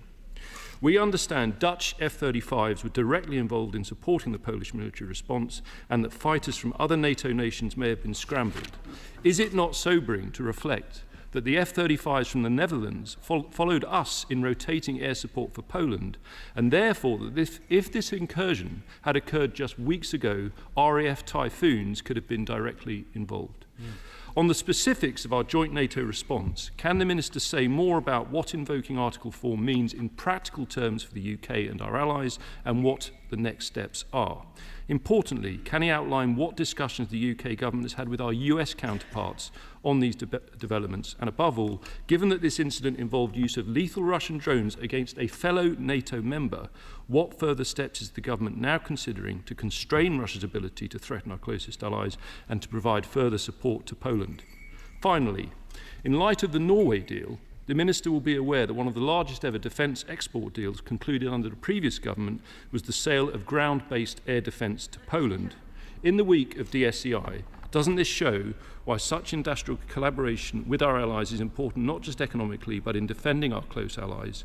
And to conclude, there are those who may question the nature of the Russian threat or question the need to significantly increase defence spending. But these events should leave nobody in any doubt that the threat extends beyond Ukraine, and therefore that we must continue to stand shoulder to shoulder with Ukraine, with Poland and all our NATO allies. Minister Cairns. I'd like to thank the honourable member for his response and also the bipartisan support for what is a really serious issue. So what is NATO Article 4? For clarity, Article 4 is a consultation mechanism. If an ally perceives its territorial integrity, its political independence or its security is threatened, it can invoke Article 4, and that's what Poland has done. Discussions would then take place in the North Atlantic Council, NATO's senior political body, of which the UK will absolutely and of course be involved.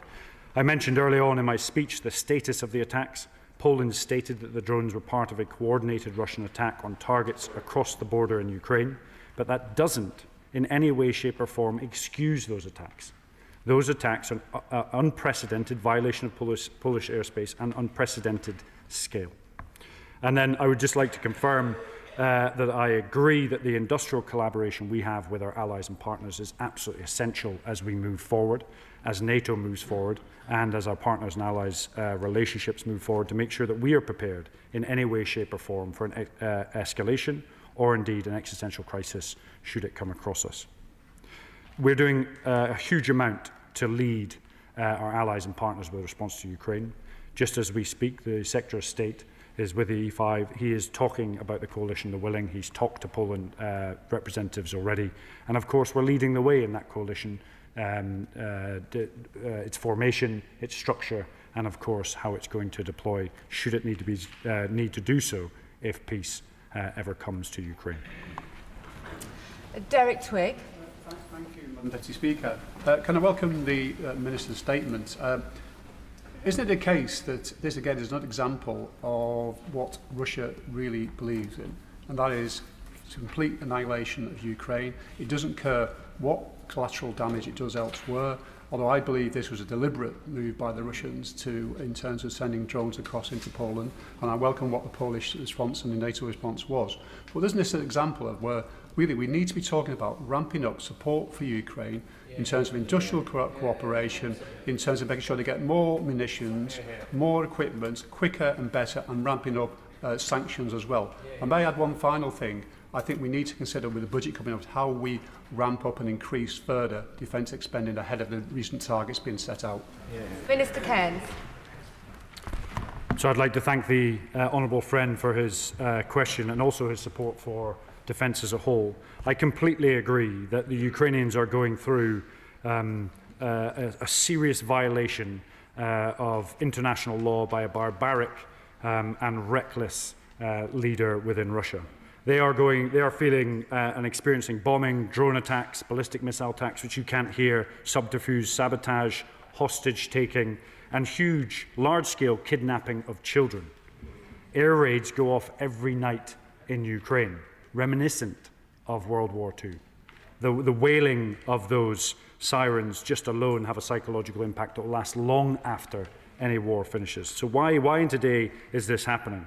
Well, it's because of Putin's barbaric, unprovoked, illegal invasion of a sovereign state. And we must continue to do the maximum amount to ensure that we support Ukraine and encourage their allies and partners. But we have done a significant amount. If you will recall the last UDCG, we did a 50-day drive to deliver more for Ukraine.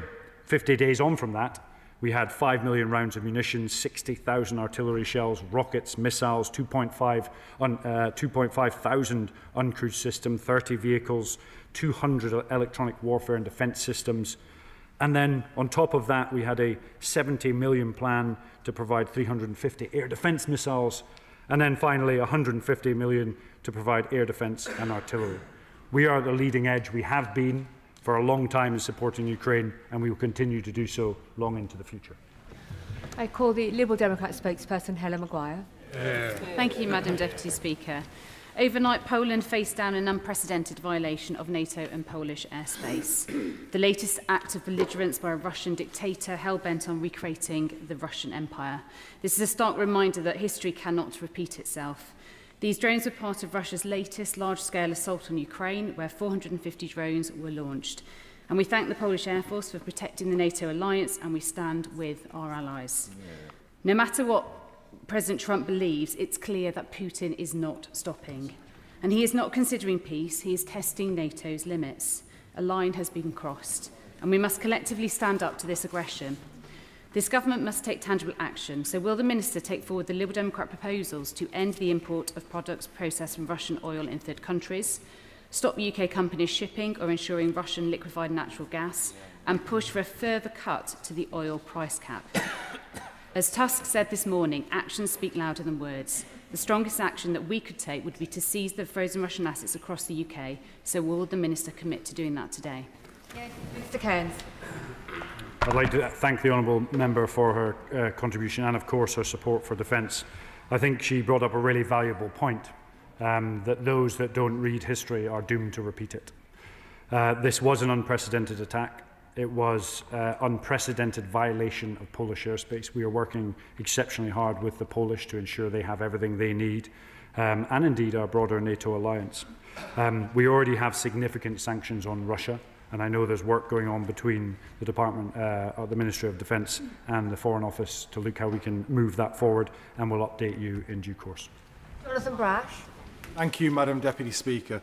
The appalling attack on Ukraine and the violation of Polish airspace yesterday simply highlights the increasing and devastating use of drones in modern warfare. I've been contacted by Hartlepool constituents today expressing their anxiety and fear as to what this might mean for our shores. So could the Minister share the plans of the government to ensure that the UK's drone and air defence capabilities meet the challenge of the changes we're seeing in modern warfare? Minister. I'd like to thank the honourable member for his for his contribution, and you'll know that I'm pretty passionate about the need for us to increase our uncrewed systems portfolio. We've already committed within the Defence Industrial Strategy and in the SDR to create an uncrewed centre of excellence that will help us rewrite our doctrine and concept, but also integrate drones back into the military and ensure we have a high-low mix of 5th and 6th generation capability massed with low-end, hopefully, uncrewed systems. Every night, night on night, we have seen an increase in drone attacks on Kyiv and cities from Dnipro to Zaporizhia and to Kherson and back again. It is increasing on an unprecedented scale.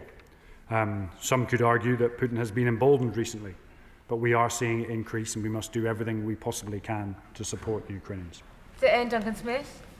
Mr. Speaker, I recommend the honourable friend, gentleman's statement just now and about our support for Poland. Of course, we have to support Poland, and it's quite right that we should do so. But I can return him to the main issue here, which is Russia's intense bombing attacks on Ukraine. I recently came back from Ukraine, and you could, every night in Kyiv and Lviv and the other towns, people are being killed by this brute. So the question really remains for us, this is just an example of what is going on across the border at a greater scale. So I ask the government, have they really made overtures to the US President to say the time is over for these constant statements that we may do something, we will do something, we will do some sanctions? Surely now we have to get the US to massively up the level of sanctions, which is what Russia fears. Also, European nations have now got to be told you cannot buy any more oil or gas that has been run through India or wherever. That has to stop. We have to make that work, and we have to make sure that at the end of it all, that Russia now pays a penalty right now, and understand it. And will the British government please take this opportunity when the President comes over? Enough is enough. Please act and get this thing done. Minister. So I'd like to thank the right honourable member for his contribution and his stalwart support both on defence issues and issues of foreign affairs. Our sanctions programme has been pretty impressive to date, and I can almost guarantee that when the US comes over, there will be discussions on a whole range of topics, of which Ukraine will probably be central to it, alongside other issues within the UK. Imposing a penalty on Russia is exactly what we have done, and actually bipartisan, when the last government was in, led the way on. We led the way on equipment into Ukraine, and we are continuing to do that. We've seen a huge uplift in the amount of resources going into Ukraine, both financially and, of course, weapons, but importantly, industrial build across Europe. And that's not just in the UK, that's across all of our European nations, because industry is required to maintain the pace, the scale of this conflict, which I think have caught people out in the past. Clive Betts. Thank you, Madam Speaker. Could I follow on the question from the right honourable gentleman? The reality is that Putin's got emboldened, hasn't he, since he met President Trump? No longer is the pressure for an immediate ceasefire, only we'll get to a long-term, distant peace arrangement, which is not going to happen, as we all know. And the threat of further sanctions from the US, which he was really frightened about, has now apparently been taken off the table. So when President Trump comes over here, Can my honourable friend engage with our colleagues in the Foreign Office to try and put pressure on President Trump to say we should recognise that the one thing that can be done now to get President Putin to back off and properly look at a ceasefire is further sanctions from the US to marry those that ourselves and European colleagues have put on? Minister. I would like to thank the honourable friend for his contribution, and that's three different people that have talked about sanctions, so it absolutely has sunk in, and we will discuss this with our cross-government colleagues in due course. I would not underestimate the ability of the Americans to act. It's down to the American people and American government to decide so, but I wouldn't underestimate it over the short, medium or long term. And I think one of the key points we have here, by having a US visit of such a level, gives us the opportunity to discuss these issues in person and really highlight what's important to us. And it talks to the importance of being in the tent to have these discussions, both as a government and everybody and every party in this wonderful place. Mark Pritchard. Thank you, Madam Deputy Speaker. Let's be clear, it's no accidental violation of NATO's airspace, of course Poland's airspace, but as NATO members, one could argue it's actually a violation of our own airspace. And is it not clear that Russia is testing NATO's resolve, and Putin will ruthlessly exploit any real or perceived diplomatic, military or political weakness? And I get the Minister's point on calibration and proportionality. I get that. But what does a robust response mean? And following on from the earlier question from the Labour benches, what about UK air defences, given there are many, many Russian ships in the English Channel and around all of these isles where drones can easily be deployed? Minister. So I'd like to thank the honourable member for his contribution. The intelligence agencies will be able to provide the best analysis on this, so I'm not going to jump to conclusions as to the intentions of this attack. But it has been clear over several years now that there has been consistent testing of NATO as a whole, whether that's 20,000 cyber attacks from hostile states in the last 2 years, whether that's the use of chemical or radiological weapons on UK soil, and to name a litany of other incidents. When it comes to the strategy, I fully support the Ukrainian strategy of fight and talk, and to keep the pressure on the Russians to ensure that they come to the table. And I fully support a US-led peace process, but it must be central to the Ukrainians' view, and they must lead it from their perspective. Oliver Ryan, after which I will call Steve Darling. Oliver Ryan. Thank you, Madam Deputy Speaker. I'm glad to hear the Minister's resolve, and indeed the whole House's united condemnation and shock at these outrageous attacks. The UK must stand firm for NATO, with Poland and Europe, and increase our support actually for Ukraine and neighbours including Estonia, Latvia, Finland, Lithuania and elsewhere. What steps has the Minister taken, I think following on from the question before, to review our own defences in light of recent events? Minister. So first of all, we are fully in support of our NATO allies and also, of course, our Baltic allies. The last time Article 4 was invoked was 2022, and that was by many of our Baltic allies, and that was on the invasion of Ukraine. It's been invoked 8 times, and the most recent one, obviously, this morning. When we talk about air defence, I'm not going to give the details of our operational capabilities here, but we have a suite of capabilities. What I would say, if you were to read the Strategic Defence Review, the Defence Industrial Strategy, there's a large proportion on industrial rebuild here in the UK and supporting our allies with joint ventures and partnerships to re-establish the military-industrial base of Europe in these unprecedented times. Central to that will be air defence. Steve Darling. Thank you, Madam Deputy Speaker. I understand that Ukraine holds approximately 190 billion frozen Russian assets. Press reports today suggest that they are showing a level of flexibility in their stance of releasing them as long as they get some legal guarantees from the European Union around risks that they may face. Is the government supporting the European Union to unlock this opportunity that could help support efforts in Ukraine? Minister.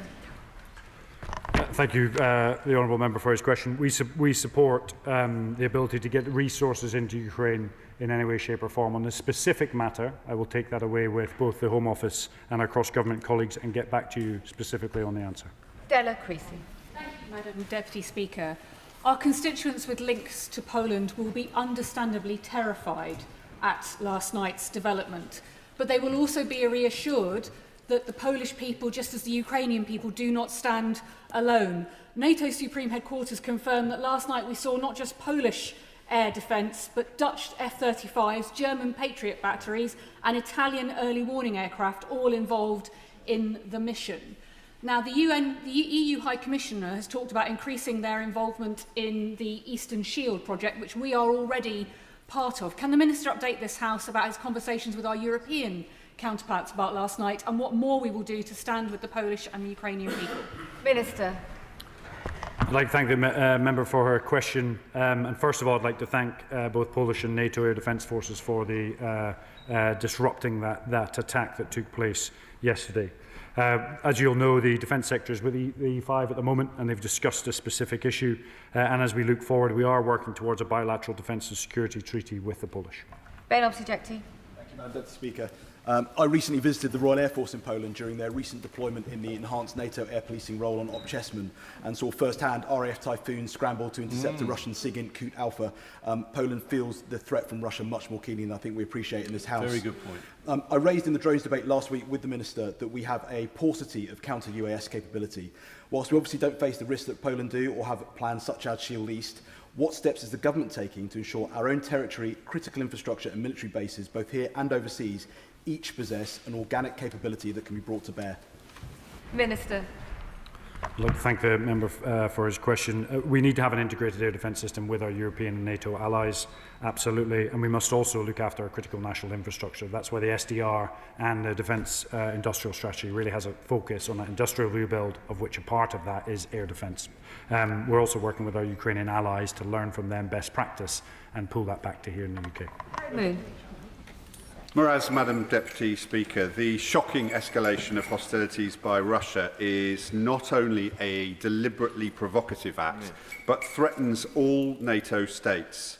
An ironclad response is now required. Will the Ministry, with NATO partners, be unequivocally reminding Russian and Belarusian counterparts of NATO Article 5 and that an attack on Poland is an attack on all NATO partners, including the United Kingdom? Minister. So we will absolutely do that. It's worth noting Article 4 and Article 5 are not linked, but nevertheless, we will be going all out to remind all of our allies and partners of the severity of this situation and, of course, the continuing barbaric nature of Putin's invasion of Ukraine. Charlie Maynard. Could the Minister outline what this government is doing to highlight and explain to the citizens of our country what our obligations are to Poland, Lithuania, Latvia, Estonia and all of our NATO allies under Article 5, and the role that the Joint Expeditionary Framework plays, or force plays, with the Baltic 3, Nordic 5, Netherlands and the UK? Thank you. Minister. I think the member brings up a really important point. One of the biggest impacts to cost of living across this country is the war with Ukraine and Russia. It's having a second, third order effect that affects everyone in the country. I think it's really worthwhile reminding our citizens of that. That if Article 5 were being enacted, that we would have an obligation to defend. And that is so important when we look at focusing on our foreign policy and where we need to prioritise our resource. John Slinger.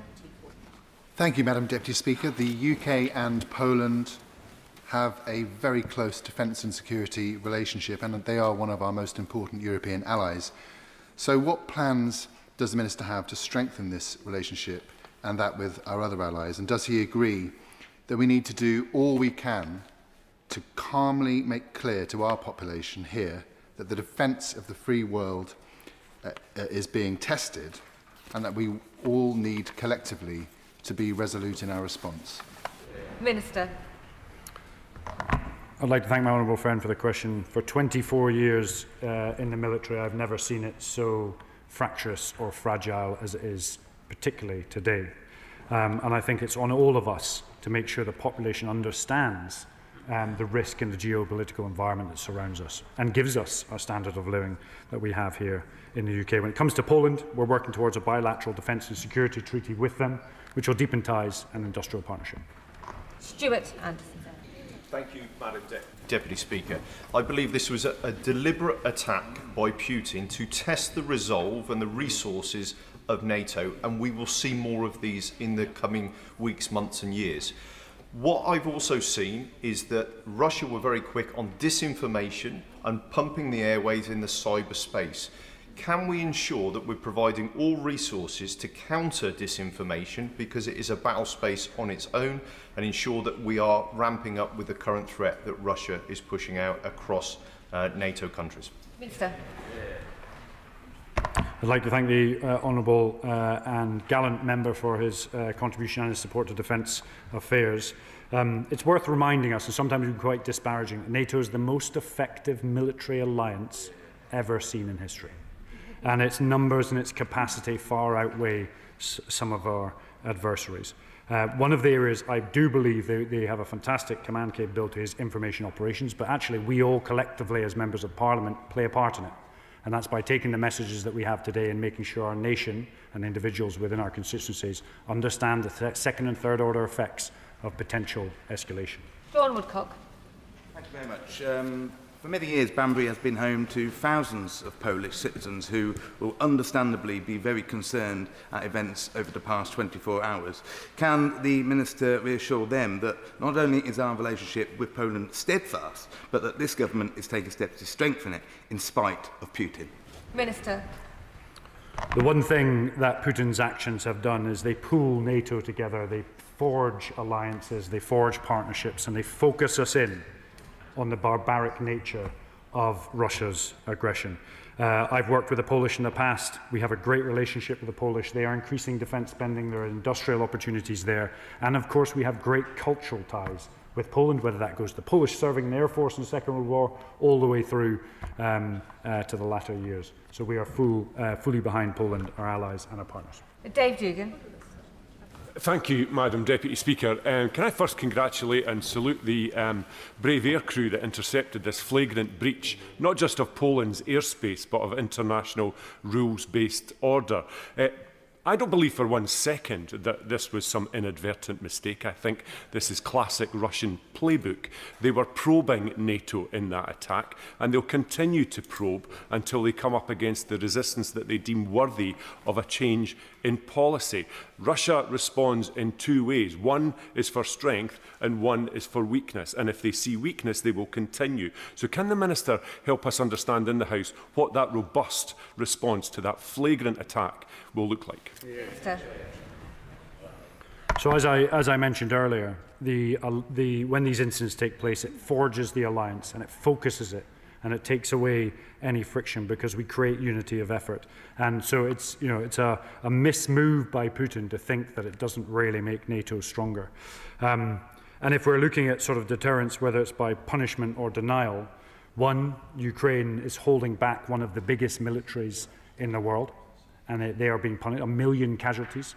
And then denial is greater NATO unity and focus on the aggressor that is Putin. Thank you very much, Madam Deputy Speaker. This attack by Vladimir Putin on a NATO member and one who's been a leader in resisting Russian aggression and supplying Ukraine is a clear escalation, an attempt, as others have said, to probe NATO defences and intimidate the alliance. Can the Minister assure me that the UK and NATO will not be intimidated and that the Government is considering robust military options to stand up to this bully in Moscow? And closer to home, can he assure me that these attacks will also confirm the urgency to escalate and accelerate our own development of the Type 83 frigate and future air defence system so our country is fully protected in the future as well? Minister. I'd like to thank the honourable friend for his contribution to defence. He's a stalwart champion of both Ukraine and defence as a whole. I have never been intimidated in my life. We as a country will not be intimidated. We will not be intimidated, and neither will NATO.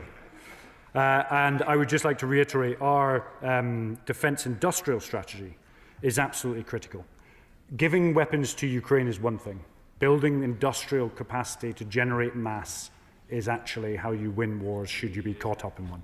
And that's why the SDR's first 70 pages are all about industry. Sir Oliver Dowden. In the Minister's excellent response, he talked about the geopolitical situation. During my time in office, I saw more and more cooperation between Russia, China, North Korea, and Iran. And he talked about the emboldenment of Putin. Does he share my concern that the recent show of unity at the Organization for Shanghai Cooperation summit in China may well have emboldened Putin? And in response to that, it should be a wake-up call for Western democracies, all Western democracies, to stand together in defence of their mutual values. Minister. So I absolutely agree that we must stand together for those mutual values, whether that's the right to independence, the right to self-determination, collective security, etc. Yes, he may feel emboldened, but I would argue his actions today has actually strengthened the alliance. It really does galvanise, and I can guarantee the discussions with the E5 and NATO that take place will be absolutely focused at Russia. And that then drives economic growth, it drives spending into defence. And so I would argue it's not just a shot across the border, but a shot in the foot from Putin. Mr Nash, if you are finally comfortable in the chamber, you seem to have bounced around every seat on the back row. Are you ready to ask a question? James Nash. I apologise for moving. Poland is one of our closest European allies with a long shared history, and in my region of the East Midlands, that is embodied in our large British-Polish community, whose roots go back over 80 years. In light of last night's attack, what are the government's plans to strengthen our deterrence on NATO's northeastern flank? Minister. I think Poland is one of our strongest allies. Poland is interestingly building one of the biggest land forces in Europe. Its recapitalisation programme is of a significant scale because it has a large, obviously, land border. And so, from my perspective, working with them towards that bilateral defence and security treaty is absolutely essential from our perspective due to the industrial and bilateral benefits that will bring. We stand side by side with the Polish. No questions, no doubts. And we stand absolutely at the centre of NATO defence policy. Manuela Petgala. Thank you, Madam Deputy Speaker. In my constituency of Stratford-on-Avon, we also have a large Polish community who have been alarmed to see Russian drones violating Polish airspace. We all know that if Ukraine were to fall to Putin's aggression, Poland would be next in his sights. How is the government intending to support Poland in defending its sovereignty, and what steps is the government taking to strengthen our own security? Minister. I'd like to thank the honourable member for her contribution and thank the Polish members of our constituency for supporting Poland during these times. We have a multitude of different capabilities we've had in Poland that have rotated through. For example, as mentioned by the opposite benches, was our NATO-enhanced joint air policing, which just stopped a couple of months ago and was rotated around. We also have a light cavalry squadron there working with the Polish and the US as well. But they are also a central pillar to the coalition of the willing as we move forward. So everything is done by, with and alongside our Polish allies. Jacob Collier. Thank you, Madam Deputy Speaker. Can I join the Minister in his condemnation of this clear escalation against our Polish allies? My honourable friend will know that in my constituency of Burton and Uttoxeter we have a large Polish diaspora who are extremely concerned about their country and fearful of further Russian attacks. What assurances can he give to the Polish community in my constituency but across the country, and what work will he do across government to support the Polish community at this difficult time? Minister. The assurance we can give is that NATO is the most effective military alliance of all time, and Poland, the UK and our allies sit central to that. The centrality of that alliance is the best form of deterrence and therefore the best form of assurance to both people in your constituency and across the whole NATO alliance, and is central to our defence policy as we move forward. Dr. Andrew Murray. Speaker, President Zelensky has been consistent in his argument that the invasion of his country is just the beginning. and that we are all in the crosshairs. And he made that argument very forcefully, famously, in the Oval Office.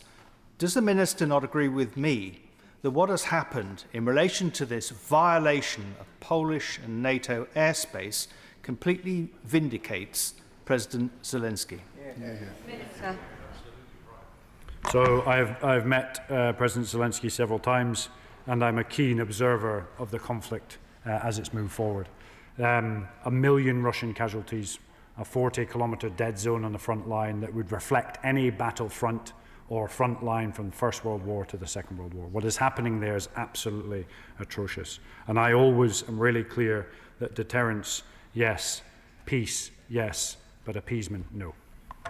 Kevin Bonavia.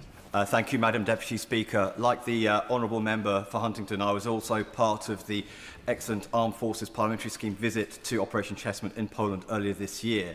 And I also saw the scrambling of our RAF Typhoon jet going up in the sky to check out suspicious Russian air activity. Now, that was a surprise to me, but speaking to RAF personnel, found that was actually quite common at the time. And then later on, speaking to our Polish counterparts, this is what they are facing in Poland, and the public there are well aware of the Russian threat. Here in this country, I'm not so sure the British public quite get how serious this threat is. They in Poland are on the physical front line. People in Ukraine are paying the horrible price of Putin's aggression. Can the Minister reassure this House and the public that this government is doing all it can to deal with the Russian threat in terms of cyber attacks, its grey warfare on Europe and indeed this own country? Minister. I'd like to thank the honourable friend for his question. I think he points on a really important point. We must not alarm the nation. We must not scare the nation. We must be honest with the nation as to the risks, the threats that are posed towards us, our defence, and indeed the citizens of this country. And we need to be clear with that. And that's why, interestingly, within the Strategic Defence Review, you'll see some talks about military intelligence and the review going on, because we've got to make sure, if we're going to explain to the population why we're spending more defence, that it's related to those threats. So we're going to clearly explain it. The SDR has stated that, and then we're going to double down on investment in defence industry to ensure we can provide the assurance that we can contribute to NATO in an absolutely above and beyond meaningful way. Gavin Robinson. Madam Deputy Speaker, in November 2022, the Honourable Member for Witness, the Honourable Member for Angus and myself were in Ukraine with the Defence Select Committee when there was an onslaught of rockets fired into that country, one of which errantly fell into Poland and killed 2 Polish nationals. That day, Poland considered triggering Article 4, and today, clearly, they have done so. But in the intervening almost 3-year period, there has been a growing reluctance to equip Ukraine to defend their skies, and importantly, defend their skies from the skies. So whilst this Article 4 meeting of Member States will consider how we protect the skies of NATO, can the Minister confirm that he's willing to extend that conversation as to how we appropriately and effectively defend the skies of Ukraine? Minister. A great question from an individual who I know is a stalwart supporter of defence. There is from my perspective, as we move forward with the Strategic Defence Review, Defence Industrial Strategy, to ensure that we revitalise our defence industry so we can produce, importantly, a mix of high-end systems that can act as high-end air defence, but also low-end systems that can be used in an economic mismatch between cheap and high-end systems. And getting that mix is complicated, but I absolutely know within both the defence industrial strategy and the SDR, we're intent to ensure our British military is equipped with that high, low-end mix of 5th and 6th gen and mass-produced hardware in due course. Sir Julian Lewis. Thank you, Madam Deputy Speaker. I entirely agree with the Minister when he says that NATO is the most successful defensive alliance in history. But the reason for that is that until recently, the commitment of the United States to NATO was never in question. It is in question now because of the nature of the incumbent of the White House. Either President Putin has some sort of hold over Donald Trump about which we do not know, or it's because he successfully flatters him. So when President Trump is in the country, can we point out to him in the strongest possible terms that if, after having had the red carpet rolled out for the killer in the Kremlin, this is the response a couple of weeks later, that shows that Russia is showing nothing but disrespect to the White House and to its occupant. I'd like to thank the honourable member for his continued support to defence. The United States has been really clear that it would like European nations to spend more on defence. It obviously has a multitude of different threats that it has to deal with. What I would say as the US President comes to the UK, we are in the tent. We're going to sit down with him and we will discuss these issues in detail. Jess Brown-Fuller. My respect for the bravery of the Ukrainian children, Vladimir, Valeria and Roman, who came to Parliament last night to share their stories as survivors of Putin's war of aggression. Putin's action last night over Polish airspace was a deliberate move to test NATO's reaction, and the response must match the moment. So will the Minister please push for a cohesive plan to seize those frozen Russian assets and funnel them to support the humanitarian mission to support Ukrainians' incredible and inspiring future generation? Minister. My heart goes out to both those children and everyone in Ukraine who's going through this and has done for several years now. And I can guarantee the honourable member that there are discussions ongoing now about how we can push the system more to pressure Russia into coming towards the peace table. Deputy Speaker, the Minister agreed with my honourable friend that industrial collaboration between the UK and Poland is an important part of our relationship. A key part of this is primarily focused on ground-based air defence, and these events surely underline why that is so critical to ourselves and our allies. So can he just say what progress there has been on the UK-Poland joint Future Common Missile Programme to create longer-range ground-based air defence for both nations? Minister. So I don't have the detail on the industrial partnership. I can write back to you in due course. Air defence is critical, as is making sure that we can secure our oceans, our subsurface and, of course, land. Geopolitics. Deputy Speaker. It's good that across this House there is universal recognition that last night was an attack not just on Polish airspace, but on NATO airspace. And in terms of the response, could I bring the Minister back to the question of sanctions? We have sanctions on Russian crude oil, though sadly there's at least one NATO country which doesn't implement that. But in terms of refined oil, are we not in this country importing considerable quantities of Russian crude oil refined down? And in the recent trade deal with India, was there any attempt to put any restraint upon that? On the latter point, I will engage my cross-government colleagues and look into the detail. What I would say is putting pressure on Russia is absolutely our priority to bring him to the peace table in due course, and we're working exceptionally hard to deliver that. James McCleary. The Minister was quite right to describe this violation of Polish airspace as unprecedented, but I'm sure he'd agree it's not isolated. In fact, it represents the latest escalation in Russia's campaign of attacks on Central and Eastern European NATO allies. Just last year, shopping centres in Vilnius and Warsaw were set on fire, and the leaders of those countries pointed the finger very firmly at Russian military intelligence. Just last week, a jet carrying the President of the European Union suffered a cyber attack which was initiated by Russia. They're clearly not deterred by the current measures in place. So as a leading military power in Europe and in NATO, could the Minister outline to me what we can do to enhance and reinforce the capabilities of our NATO allies who are on the front line of this confrontation with Russia? Minister. I can tell the honourable member we're doing that right now. The Defence Industrial Strategy, the Strategic Defence Review, Industrial Rebuild will ensure that we have the right arms and enough of them to reinforce the deterrence and, if called to, fight and win. Thank you very much, Madam Deputy Speaker. Russian drones over Poland suggest that Putin is testing NATO's resolve to support its members. Can the Minister push the Prime Minister to urge President Trump and the members of the G7 to produce a cohesive plan to seize the $300 billion in frozen Russian assets held in their countries and funnel this money to the Ukraine front line? That money would then transform Zelensky's efforts to repel Putin's illegal war machine. Will the government commit to doing this? Minister. The United States is one of our most critical allies, and when the President of the United States visits the UK, there will be a multitude of different discussions, particularly focused on Ukraine, European security, and of course NATO. Adam Dance.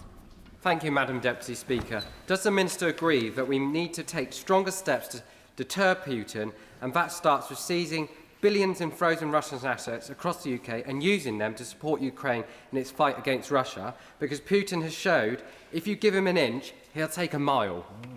Minister. As mentioned previously, we've got to continue to push and pressure Putin to bring him to the peace table, and that contains a whole suite of different capabilities, whether that's providing arms to Ukraine all the way through to sanctions, and we'll continue to do so. Richard Ford. Thank you, Madam Deputy Speaker. The Russian drones over Poland were tracked by Polish aircraft, but also by Dutch aircraft that are stationed in Poland. And it reminds us that 4 years ago, Putin sought a rollback in NATO deployments from Central and Eastern Europe. In 2021, Russia demanded outrageously that NATO allies deploy no forces in countries that joined the alliance after 1997.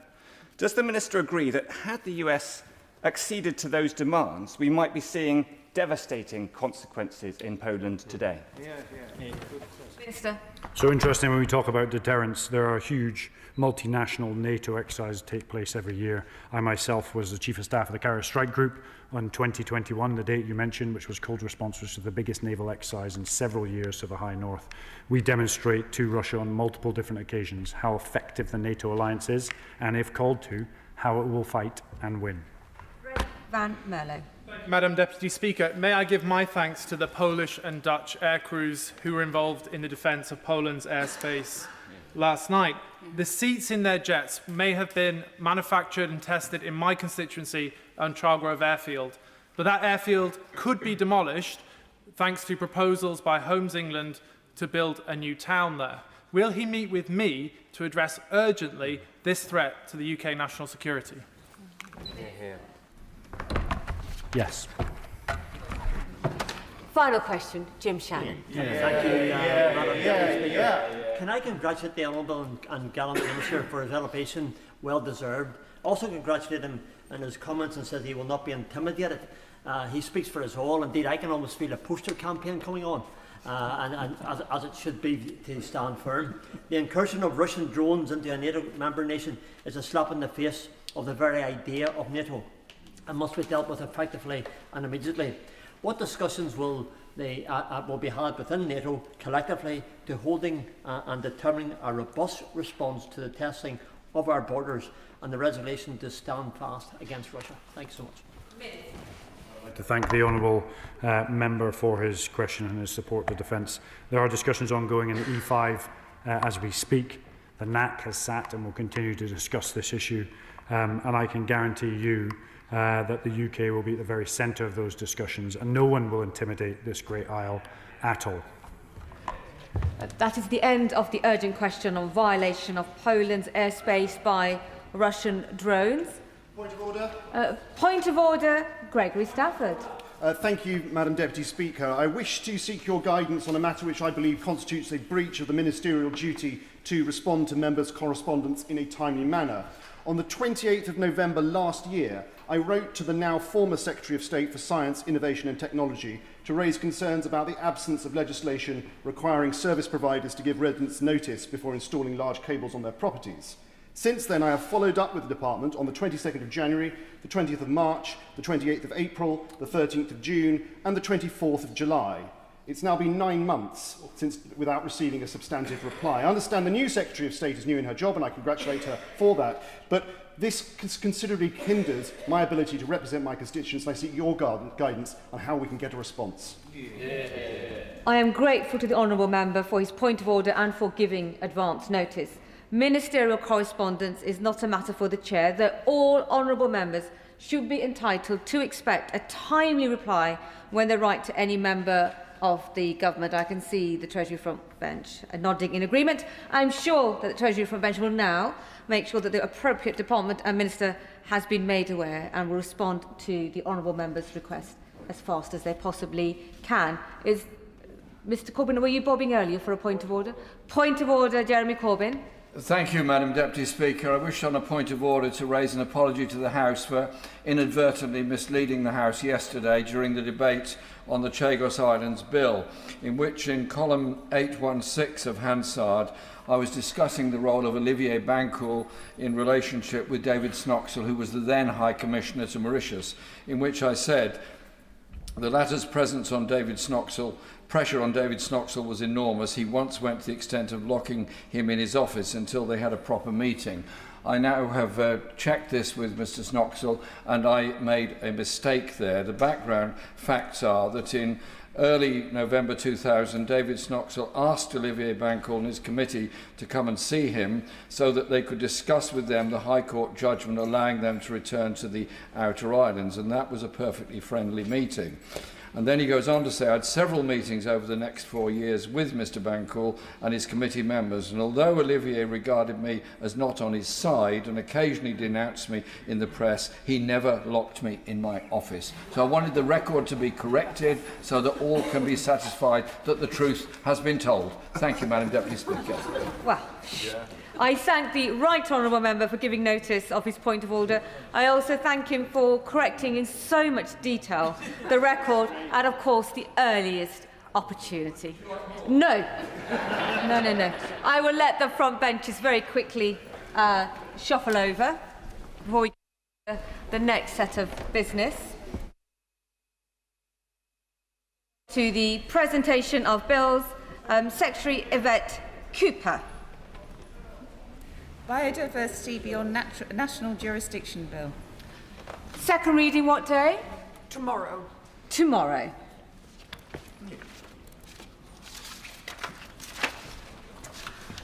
I now move on to the 10-minute rule motion, neurodivergent screening and teacher training. And I go to Adam Dance. Thank you, Madam Deputy Speaker. I beg to move that leave be given to bring in a bill to make provision about screening for neurodiversion in primary school-aged children, to make provision about teacher training related to neurodiversion and for connective purposes.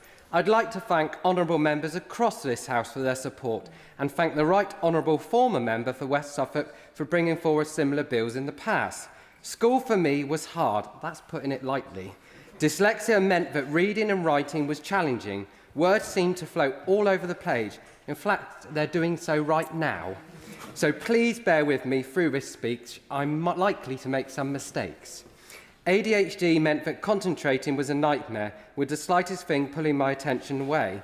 I believed that school wasn't for me. I fell behind, I was bullied, and I certainly acted out. I'm not alone in this. Since I started campaigning, I've heard from so many people who struggle, from constituents to celebrities like Jamie Oliver, who is a great advocate in this area. I wish I could share them all today, but we would be here for many days. Around 1 in 7 people in the UK has what we might call neurodivergence. It is a non-medical umbrella term describing the ways people's brains may develop or work differently from the norm. In some ways, we are all neurodivergent to a greater or lesser extent. Neurodivergence is not a weakness, or a condition, or a flaw. I want to make that crystal clear. But in other ways, it's a superpower, and you can do anything you want with the right support. I definitely have with what I've done today. We are problem solvers, critical thinkers, and fantastic curators. But with these strengths comes challenges like reading, writing, social skills, or maths. This does not mean there is anything wrong with you.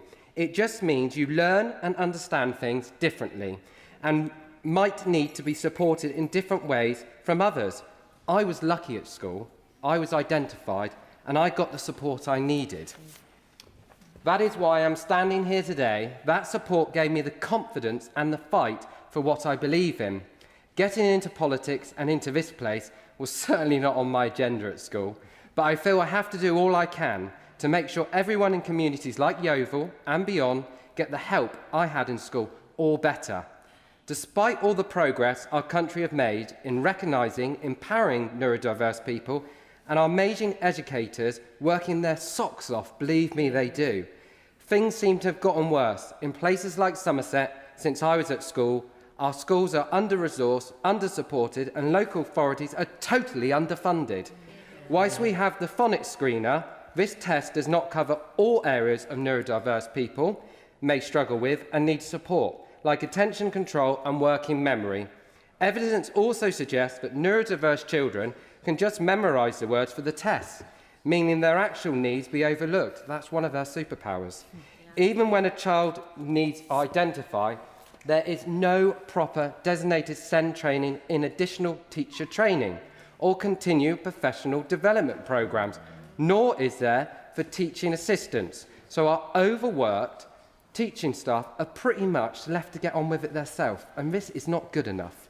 While some schools do manage and do fantastically, particularly when they are properly funded, others are struggling. In some ways, it's another one of those postcode lotteries we hear so much about on a daily basis. Our children, our families, and our teachers, they deserve better. That is why I'm introducing this bill today. It's not complicated, you'll be pleased to know. In fact, the idea behind it is fairly simple. It's about getting the government to use its resources and knowledge to bring everyone together to act, so we can create a system to better identify neurodivergence and support children early on. What I am proposing can be broken into 3 parts, Madam Deputy Speaker. Firstly, we need to define what we are introducing, universal screening and teacher training on. So before this Act can come into effect, the Secretary of State must lay a report before this House that defines neurodivergence. Secondly, we need a programme of universal screening for neurodivergence in primary school-aged children. This would preferably be a light-touch, teacher-led process. Like I said, we all sit on the spectrum of neurodiverse in some ways, no matter what others say. So screening should not be about labels, but creating a profile of strengths and weakness. This will help teachers identify where all the people sit on the spectrum of neurodivergence and what level of support they need, from in-classroom adjustments to non-formal referrals. Finally, we need a proper teaching training. The Secretary of State must produce statutory guidance on training for teachers on neurodivergence, in initial teacher training and continual professional development. This should be for all teaching staff. This training should provide teaching staff with a clear understanding of neurodivergence, knowledge of how it presents differently in different people, and the tools and resources to support pupils. I do not want Mr. Bill to be about forcing labels on young people. That won't help. Again, it is about helping teachers identify all their people's strengths and weaknesses. It is not about forcing costly screeners on schools either, the government will be pleased to know. While I'm not set out a preference, the Universal Classroom have worked with teachers to create a universal screening that will be free. So this won't break the bank. Most importantly, it is not about putting more burdens onto our fantastic teachers. I personally believe teachers do far too much for far too little pay, support or thanks. I urge the government to look at the NEU's list of 23 admin tasks that teachers should not be doing. It is about empowering teachers to do what they signed up for and care deeply about, educating and supporting all their pupils. To go back to the universal classroom screening, it only takes 5 to 10 minutes per pupil. With the profiles from a screener like that and better training, all our teachers will have the confidence to make the right adjustments for each child in their class. Because even small things like different paper, extra time, time-out cards can make life-changing differences. I know this too well. So, Madam Deputy Speaker, what I'm proposing today is no silver bullet. It has to go alongside other changes in education. If the government would rather take on the measures I set out in their upcoming white paper or some other legislation, fine, I don't really care. All that matters is that we get on with it, enough debating, enough promises. Let's bring everyone together, roll up our sleeves and take the next steps to making education inclusive and accessible for every child. Thank you. The question is that the honourable member have leave to bring in the bill. As many in that opinion say aye? Aye. Of the contrary, no. The ayes have it. The ayes have it. Who will prepare and bring in the bill? Thank you, Madam Deputy Speaker. Tessa Munt, Ed Davey, Munira Wilson, James McCleary, Freddie Vaminello, Ian Room, Anne Davies, Clive Jones, Lewis Cocking, Juliet Campbell, Vicky Slade and myself. Adam Dance.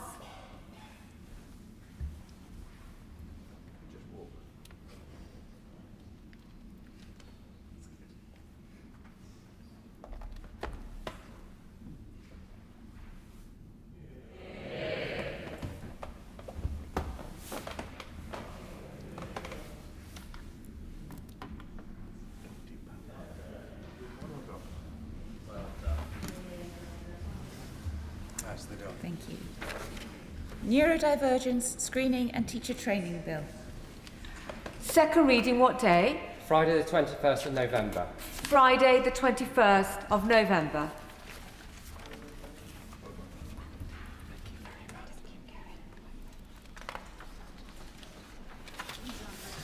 Right, if the front benches want to shuffle over once more.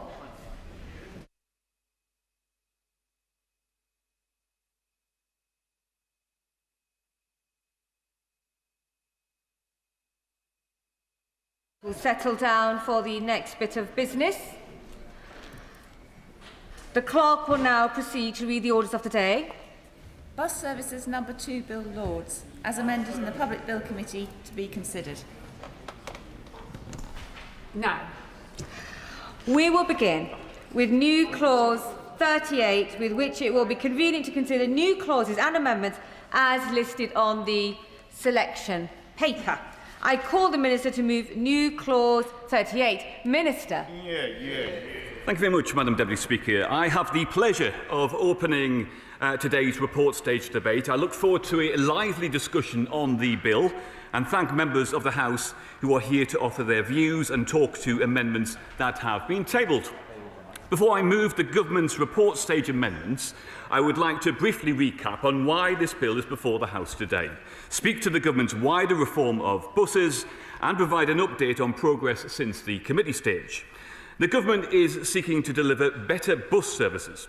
This means growing patronage and ensuring more people are able to use the bus. It also means leaders having powers to shape the services in their communities and bus services that help drive opportunities across the country. It also means safer, reliable, affordable and inclusive and integrated bus services. The measures in the bill before the House today are working towards this vision, as are the wider reforms announced by the Government to fund buses, the recent spending review commitments and the extension of the £3 bus fare cap to March 2027. Together, these form an ambitious set of interventions designed to reverse long-term trends and improve bus services. Consistent with this objective and following engagement with my honourable friends, the members for Dunstable and Leighton Buzzard and Brentford and Ellsworth, I'm happy to confirm that the forthcoming update to the statutory franchising guidance will confirm expectations that franchising authorities consult representatives of prospective users, and that the statutory guidance on stopping places will set out the Department's expectations for how safer and more accessible stopping places can encourage an increase in bus ridership by providing facilities that people can and want to use. At committee stage, there was a wide-ranging and detailed debate across both the bill's measures and the bus policy more generally, and I committed to provide an update at report stage on how my department is working with local authorities, Active Travel England and bus operators to raise awareness of certain cyclists' behaviours around floating bus stops. Active Travel England will share materials with councils to promote awareness of the requirement for people cycling to give way to bus passengers at crossing points. This is alongside existing guidance for how to engage communities and design safe and accessible walking, wheeling and cycling infrastructure. TfL are carrying out a campaign to raise awareness of the Highway Code, with particular focus on the rules designed to protect people walking, cycling and motorcycling. The campaign highlights 5 key rules which protect at-risk road users and where there is poor compliance and understanding of the rules, including some of the rules which were updated in 2022. This includes materials designed to remind road users, particularly cyclists, to give way at crossings at bus stops. Now, Active Travel England and the Department have been involved in this work with the intention of sharing materials with local authorities outside London in due course. Furthermore, at committee stage, I set out that my department will ask local authorities to undertake an audit of existing sites alongside setting out to them our expectation on a pause. Active Travel England's additional research includes a national audit of floating bus stops, and I would advise authorities to work with them in a collaborative way on this so that we can gain a really accurate picture of where floating bus stops are in use and what type, and therefore ensure future guidance is comprehensive. The Department will publish statutory guidance on the design of floating bus stops within 3 months of royal assent. This will be supported by additional research into the design of existing floating bus stops and how they can be improved to ensure that they are accessible. Active Travel England has provided funding to councils and encouraged them to review existing designs against the upcoming guidance and, where required, implement remediation works. Both audits of bus stop bypasses and remediation works can be funded using the Active Travel funding as an essential maintenance activity. I move now to the Government's amendments. New Clause 38 has been brought forward at the request of the Scottish Government. It reflects close collaboration between the UK Government and the Scottish Government. This will help provide greater certainty of the future demand in Scotland, and I'm committed to ensuring that governments continue to work together as they move towards the full transition to zero-emission buses. This measure effectively replicates the provision at Clause 37 of the bill. It will have the effect of restricting the use of new non-zero-emission buses on relevant services in Scotland. Powers provided to Scottish ministers under Clause 38 are analogous to those given to the Secretary of State under Clause 37 of the bill. Amendments 45 to 50 are consequential amendments that are minor and technical in nature or related to making transitional or saving provisions. This measure requires legislative consent from the Scottish Parliament and, if necessary, the Government will return with an update during ping-pong. I now move to Amendment 53. This is a technical amendment which provides a clarification on the franchising variation procedure in the bill's schedule. Specifically, it clarifies the variation procedure that applies when a franchising authority wishes to vary two minor aspects of the franchising scheme, namely the additional facilities such as depots and ticketing facilities to be provided in the franchising area, and a description of the authority's plans for consultation on scheme effectiveness.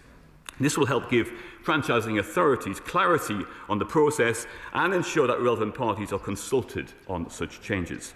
Amendment 57 provides further detail on who should be consulted when a franchising authority varies plans for consultation on scheme effectiveness included in its scheme, including Welsh ministers, other effective local authorities, relevant organisations and Passengers Council. Amendments 31 to 34, 51 to 52 and 54 to 56 are minor and technical amendments to remove unnecessary wording. The final set of government amendments are numbered 35 to 45. These are minor and technical amendments that remove data protection overrides which were previously inserted into the bill. These overrides are actually no longer necessary as the Data Use and Access Act of 2025 received royal assent on the 19th of June 2025, and these matters are now covered automatically by virtue of that legislation. I beg to move. Zero-emission vehicles for local services in Scotland. The question is that new clause 38 be read a second time, and I call the Shadow Minister. Jerome, are we nodding? Jerome Mayhew, you all right? Yeah, I'm very happy to go. I'm slightly surprised to be called so early in the debate, but I'm delighted to be done so. Look, this is going to be an interesting debate. I'm delighted that there's so much interest from the backbenchers. But it's interesting to note, Madam Deputy Speaker, that this is a bill that is primarily focused on process rather than on passengers. And I was trying to work out why that was, and I came to the conclusion that it's in fact steeped in Labour's political ideology. The ideology that the state is better at running things than private businesses, linked, but with a separate issue, that they have a deep suspicion of the profit motive, and it harks back in some of its clauses, which we'll come on to in a moment, back to the 1960s, back to municipal bus companies after the Second World War. This feels like it's the happy place of the Labour Party. Yeah, I'll happily give way.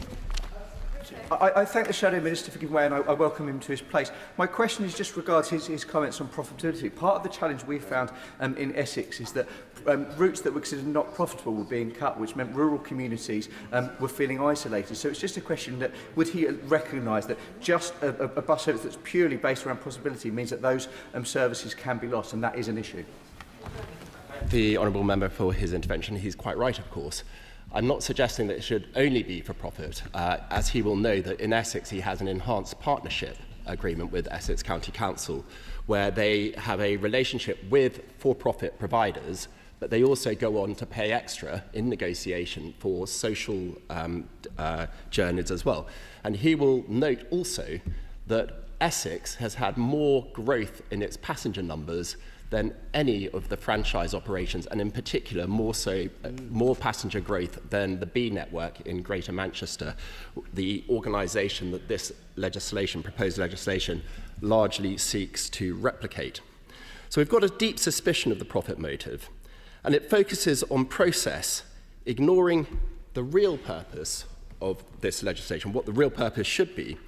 Now, the House of Lords, Madam Deputy Speaker, identified this lacuna in the drafting and rectified it with a purpose clause to make sure, which was then clause 1 when it went into committee stage, that we should improve, that the act should be to improve the performance, accessibility and quality of bus passenger services in Great Britain. And it wasn't a particularly high test, it wasn't particularly onerous, because the Secretary of State merely had to have regard to those objectives.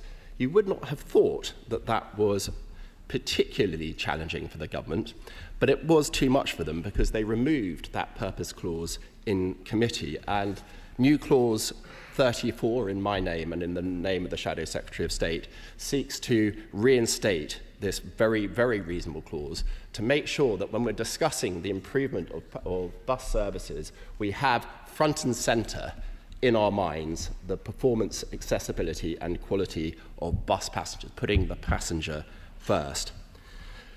But this bill, despite the explanations which the Minister made just a moment ago, remains weak on the protections for the disabled, the partially sighted and the blind. This is a huge concern. This was a huge concern during committee.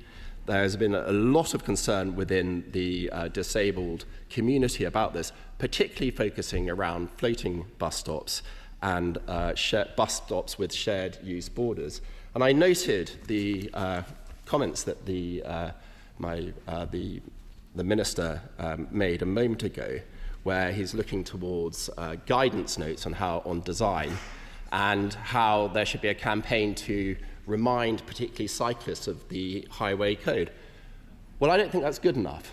I don't think there is a design tweak that you can make to a floating bus stop which will provide partially sighted and blind users with the security that they richly deserve when using bus services, and an educational campaign to remind cyclists of their duties under the highway code, whilst no doubt it won't do any harm, and I suggest they do it, it's not going to be the solution in its own right. So these are warm words from the Minister, both in committee and today, but we actually need action. A new clause 28 would give the government 6 months to prepare proposals to prohibit the creation of new floating bus stops. The government, they appear to be deaf to the blind and not prepared to take action on this, effective action on this point. They're also, I'm sorry to say, Madam Deputy Speaker, being weak on the protections for bus passengers more generally. We want legislation that puts bus users first, both on accessibility, which I've mentioned already, but also to be protected against antisocial behaviour. We're not asking much, we're just asking that the legislation affords to bus users the same protections which rail passengers already benefit from. And the government has an opportunity to support these objectives, and I hope that later today the Minister will acknowledge that this is the direction that he should be taking the government in. I will give way. Well, gentlemen, for giving way and for drawing attention to the need to provide for disabled bus users. Would the honourable gentleman also agree with the amendment that I put forward, which would require local authorities seeking a franchise to take into account and to consult with people with special educational needs and the groups that represent them? I'm grateful for the intervention. The Honourable Lady will know from her reading of Hansard during the committee stage the time and effort that the official opposition put into supporting the aspirations of increased accessibility right across both the disability range but also special educational needs. So I'm very supportive in principle to the aims that her amendment is putting forward. Now, that's on accessibility, Madam Deputy Speaker, but what about pricing? What about increasing bus usage?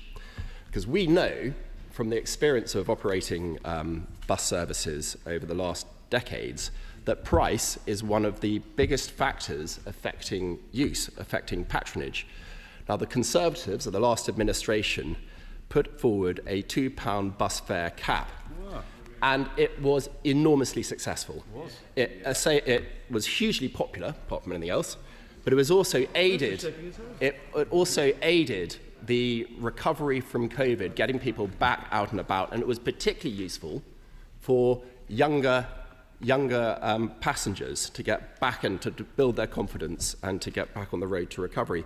And it was a manifesto commitment in the run-up to the last election that the Conservatives, had we been re-elected, would have continued it, £2 bus fare cap, for the duration of this Parliament. And what was the act of Labour? What was their response to this? The first act of Labour on coming into power was to put the price up by 50% from £2 to £3. And to accompany it, there was a perverse claim that this was actually a price cut. Now, you don't need to be an economist at the Bank of England. You don't even need to be from the accounts department to work that one out.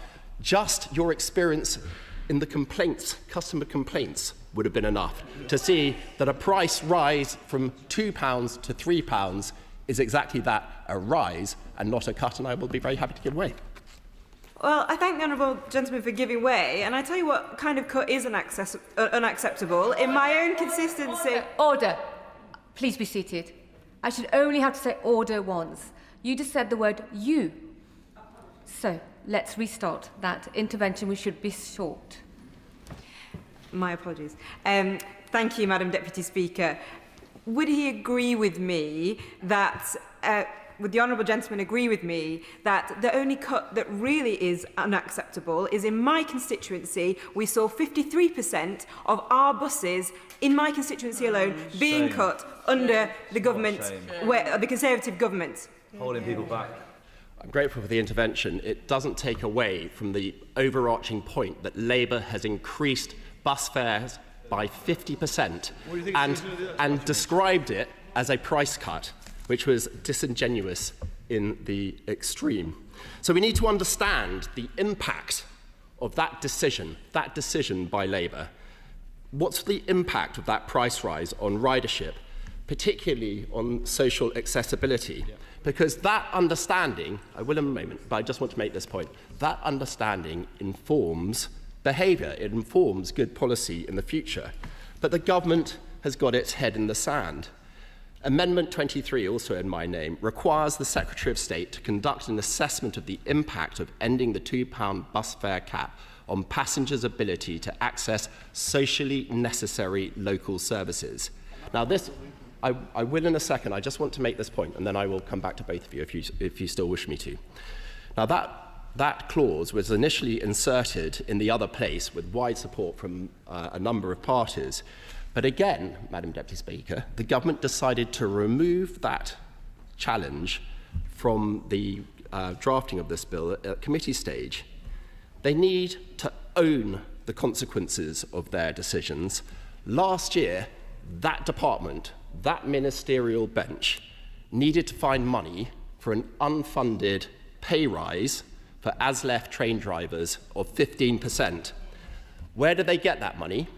Their first choice was to go after bus passengers, and their second choice was to go after pensioners, and I will give way. The Shadow Minister for giving way. He talks a lot about price, but yet he is defending a system where my constituents have to get 3, sometimes even more, buses and then pay individual fares. Under the system proposed in this bill, we could have an integrated system, a price cap like we have here in London. Why does he not support that principle? I'm actually happy with that principle. In fact, it was a Conservative principle first brought in 2016. There is no, you can't have one or other. That's a false analysis. Pricing was a political decision by that ministerial team. Choosing to raise prices from £2 to £3, voted for by all the honourable and right honourable members opposite. They made that political choice. Whether you have a franchise scheme or an enhanced partnership scheme or any other form of scheme has nothing to do with the primary political choice of the members opposite to raise prices on bus passengers to pay for unfunded union pay rises. And that is simply the fact. I will give way. Thank you very much for giving way. Talking about political choices, this happens local and nationally. We have Labour members trying to talk about the last 14 years. In 2017, we won control of Lancashire County Council and increased the bus budget by 50%, putting on bus routes that the Labour Party in Lancashire had made those political decisions to cut. In the same way, they have chosen to put the price up from £2 to £3. These are political choices. My friend is entirely right, and I make reference to Norfolk County Council, another Conservative council, and the one in which my constituency is based.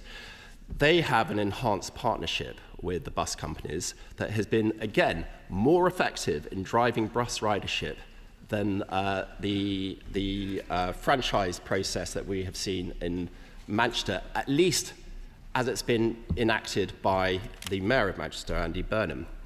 Now, when it comes to franchising, I'll come on to it more fully now, what this bizarre piece of draft legislation appears to do is to take a good idea in principle, and make it worse in practice. Under the Conservatives, from 2016, the Honourable Member will be aware, that government recognised the potential for regional-based transport integration. He is quite right. Mayoral combined authorities had the scale and the resources and, frankly, the financial sophistication to be able, in principle, to take on the responsibilities of creating a franchise scheme and having thereby more control over the design of the public transport operation in their areas. That was a Conservative innovation, and I support it. But in that legislation, other local transport authorities also had the ability to apply for franchise status, if I loosely call it that. But there is a concern there, which is that smaller local authorities don't have as many resources, whether it's financial resources or the top-tier management in order to deal with experience into the design of these kind of operations. And so a critical safeguard was inserted in the 2016 legislation, which required those authorities, should they wish to go down the franchise route, should they have created a plan, to obtain the approval of the Secretary of State for their plans. It's a sense check. It was a needed safeguard because franchising exposes local transport authorities to huge commercial risk, because they're not just letting contracts and perhaps with an enhanced partnership adding a little bit extra on in negotiation with commercial operators. They become responsible for the design of the full bus map, the design of the full timetable, the resulting commercial liabilities of providing all those buses and the drivers, and on one hand, they either pay a bus company to operate for a fee with no commercial risk, they just turn up and do what they're told, or even more exposed, they create a municipal bus company and do it themselves. Now, if it goes wrong, I will in a second, if it goes wrong, this really can bankrupt a local authority, and I will give way on that point.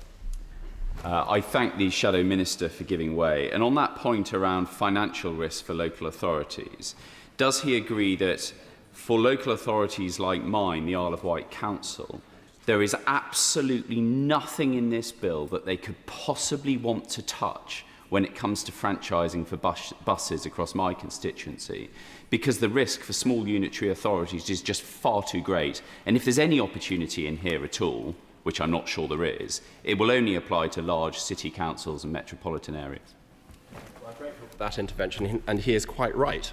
And there is some good in the amendments, because I'm going to come on to amendment number 58, which reinserts the Secretary of State's safeguard, not prohibiting small unitaries from developing a franchise model, but having the ability for the Secretary of State to sense check the commercial ability of that organisation to take the very significant commercial risks that franchising brings with it.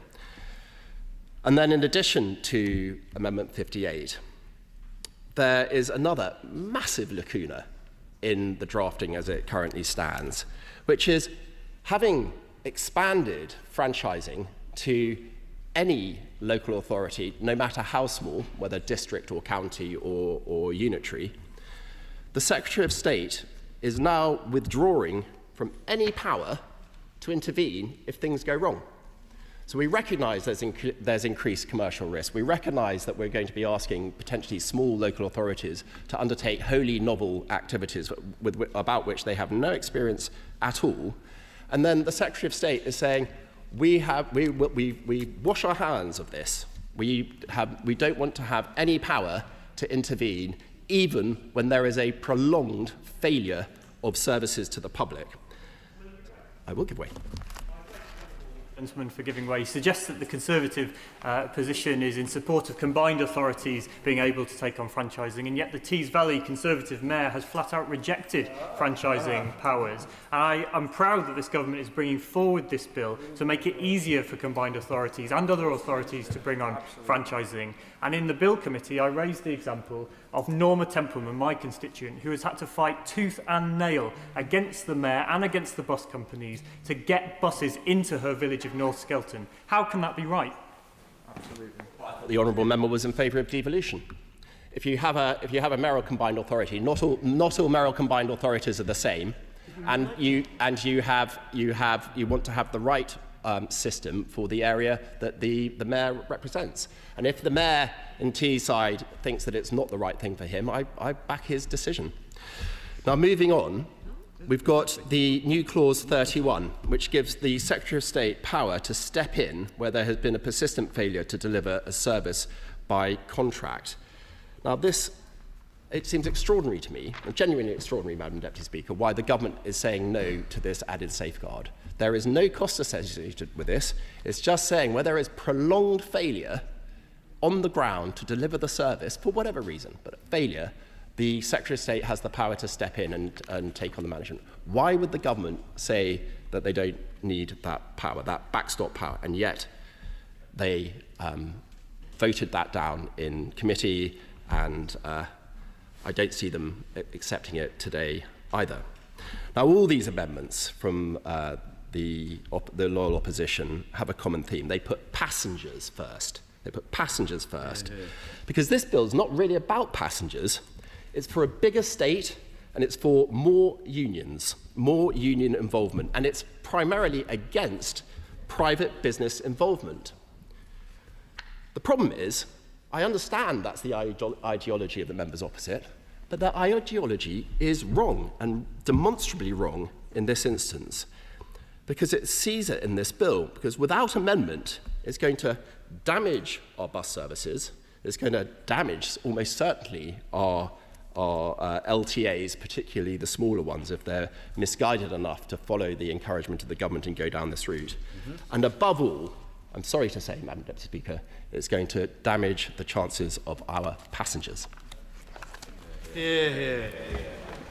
Before I go to backbench speeches, please be seated. I just want to be clear because there seems to be some confusion amongst colleagues about where we are and what we're debating. We're on the bus services bill on the remaining stages. We're at the report stage.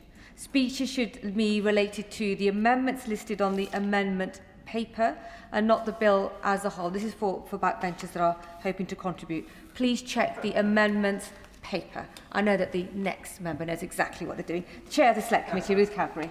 Thank you, Madam Deputy Speaker, and you're absolutely right, Madam Deputy Speaker. I won't repeat what I said in the second reading debate, except to say that it's no surprise that our first standalone inquiry in the Transport Committee was around buses in England outside of London, because it is an issue that affects members in England from across this House, from all sorts of constituencies.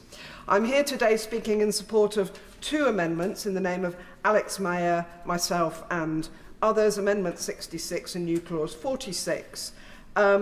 Since the second reading of this Buses Number 2 bill, the Transport Committee has published our report, Buses Connecting Communities, which focuses on the solutions and potential solutions to the long-term decline in bus ridership in England outside London. So if the government are seeking to see the reversal of bus decline in England, I hope the Minister will support our two amendments. They add to the bill because they specifically seek to improve bus services in a way that I feel, relying on future guidance, may not. They provide the context with which local transport authorities can determine their specific bus provision. Merely devolving greater control to local authorities without any kind of overarching values-based vision won't help in areas which have no interest whatsoever in enhancing and extending their services, and could risk simply entrenching inequality and decline. New Clause 46, Madam Deputy Speaker, seeks to ensure that local transport authorities have a duty to consider funding for service enhancements, and it goes on whether, when and how to use appropriate public funding to improve existing local bus services.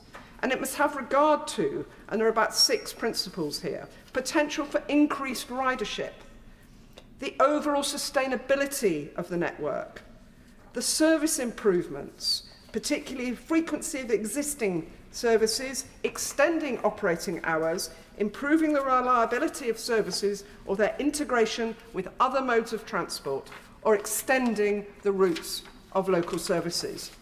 Now we know that progressive local authorities are committed to enhancing and expanding the public transport in their areas, and they do this. We have great examples under Labour mayors in Greater Manchester, South Yorkshire and the West Midlands. Because more people on more buses address the policy objectives that they and we in Labour seek to achieve. Objectives of addressing congestion, air pollution, carbon emissions, social and economic isolation, and of course, growth. But Madam Deputy Speaker, I fear there are, and there could be more, local authorities that care little for these important objectives, objectives that are central to this government's values.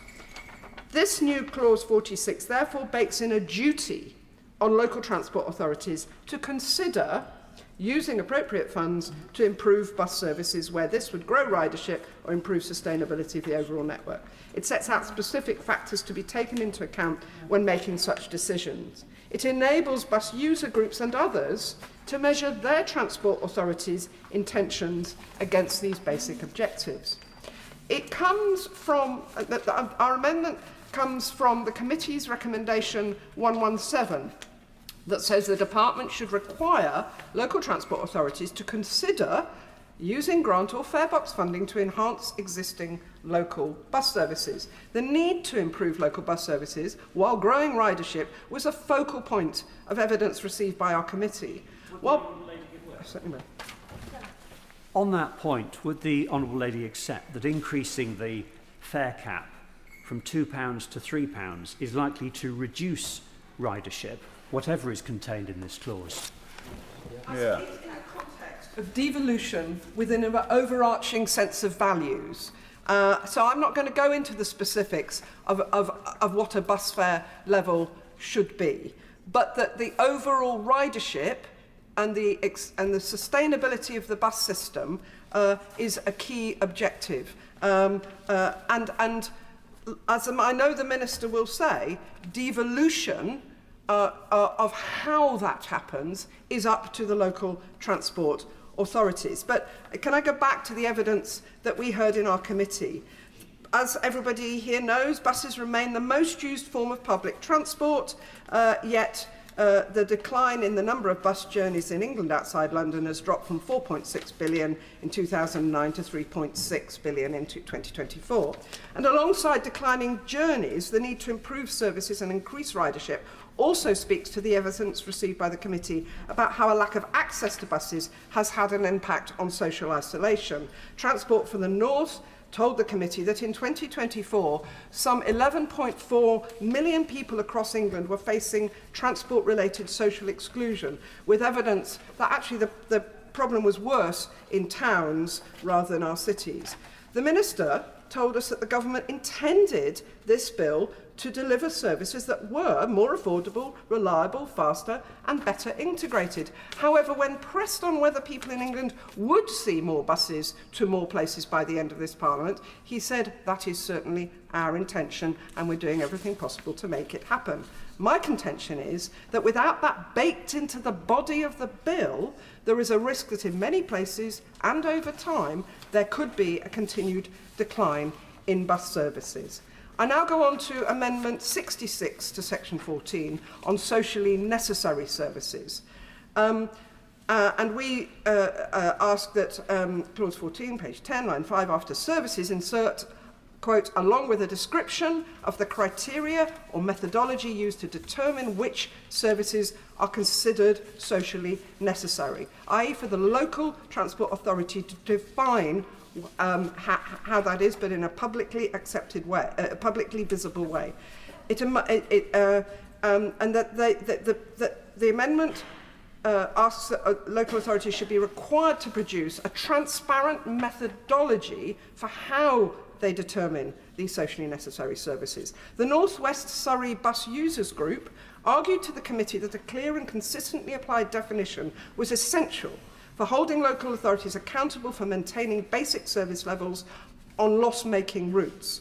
They warned that in the absence of sufficient guidance to date, some authorities had, to a greater or lesser extent, abdicated their responsibilities. And as a result of evidence, such as from the North West Surrey Group, the committee in our report recommended that the department should mandate local transport authorities to publish their own, the local authorities, transparent methodology for how they determine which bus services qualify as socially necessary to ensure public accountability. So hence this amendment. For giving way. Nescott College, which is in my constituency, is not accessible by bus, and this leaves students having to travel even further for their education because local bus services are simply not servicing young people. So does the Honourable Member agree with me that the bill must expand the definition of socially necessary local services to explicitly include schools and colleges? And her point goes to the heart of what I'm saying, is that it's not for this bill and this government to define whether or not colleges, schools, etc. should be. One would hope they would be. But it's for the local authority to define their socially necessary services according to the needs in their areas. And that they publish it, and that be in the bill. And I know I'm pretty sure the Minister will say, don't worry, Chair of Select Committee, it'll be in guidance. My concern is that guidance is to some extent discretionary or can be changed over time.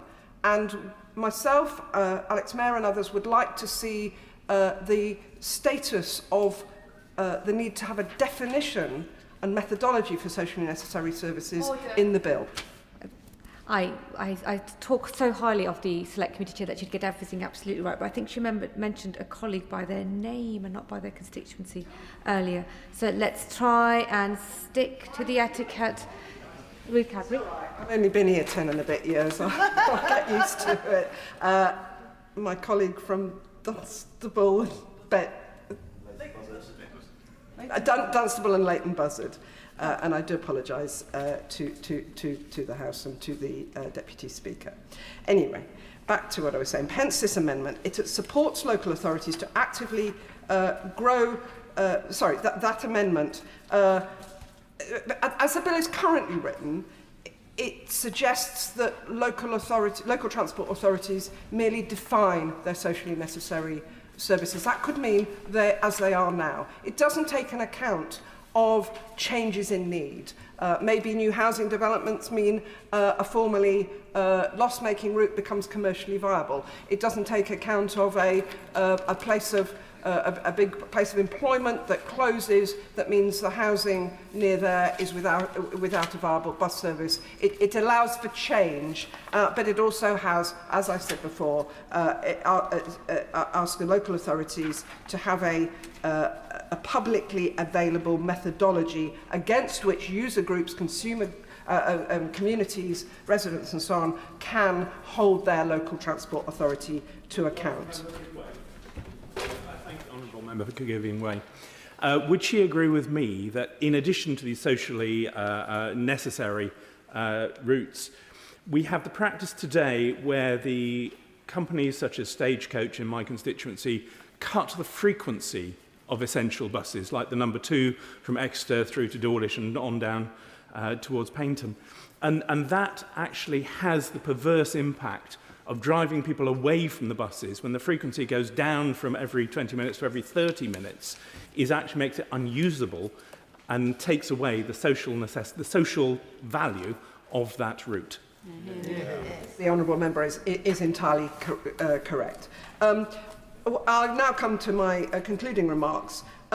So our amendments support local transport authorities to actively grow their local bus networks in response to demographic and economic changes, not just manage the decline. Without them, the only requirement, and particularly for the Amendment 66, the only requirement is for them to list their current services. So whilst honouring the government's rightful drive on devolution, our committee would not want any local transport authority to walk away from the government's important objectives this bill seeks to address, to promote growth, particularly in towns across England, and to promote reliability and integration and address social isolation, inequality, traffic congestion and pollution. Thank you, Madam Speaker. I now come to the Liberal Democrat spokesperson, Paul Kohler. Thank you, Madam Deputy Speaker. May I begin by thanking the Minister and commend him for his constructive engagement throughout the passage of this bill, both on the floor of the House, in committee and via the usual channels. Let me make clear from the outset, my party supports the basic tenets of this bill. The Tories' ideologically driven decision to deregulate the bus network in the 80s allowed private operators to cream off the profitable routes. The policy paid scant regard to the many unprofitable, mainly rural routes, serving small communities, which, unless subsidised by an increasingly hard-pressed local government, were simply abandoned. Since 1985, as a direct consequence of their meddling, the number of bus journeys taken in this country has fallen by over 2 billion. A decline of almost 40%, with over 8,000 services cut or withdrawn altogether. In counties such as Shropshire and Devon, and across the country, from Cornwall to Caithness, entire villages lost daily services, with some areas reduced to 1 bus per week or none. The Bus Services Bill consequently represents a bold attempt to reverse that decline. If implemented properly, which will require more funding than currently on offer, it could be transformational, returning control over local bus networks to local communities. It will remove bureaucratic barriers to franchising, enabling local authorities to design routes, timetables, fares and branding that meets the actual needs of communities, whilst allowing profitable routes to cross-subsidise the unprofitable ones, rather than lining the pockets of big business. opening up the possibility of a more reliable, integrated and affordable network, so crucial for rural and deprived areas currently facing steep service declines. Liberal Democrats want to ensure this legislation fulfils its potential by empowering local communities, protecting vital routes and driving the shift to greener, fairer transport. We know how important buses are to people's daily lives, and if this bill is to succeed, it must put passengers first. That is why my honourable friends and I have submitted so many amendments. Many, I acknowledge, will not be called for a vote. But even at this late hour, I ask the Minister to please cast his eye over them and see which ones he might still accept. It is worth highlighting that no fewer than 42 amendments were accepted at report stage in the Lords.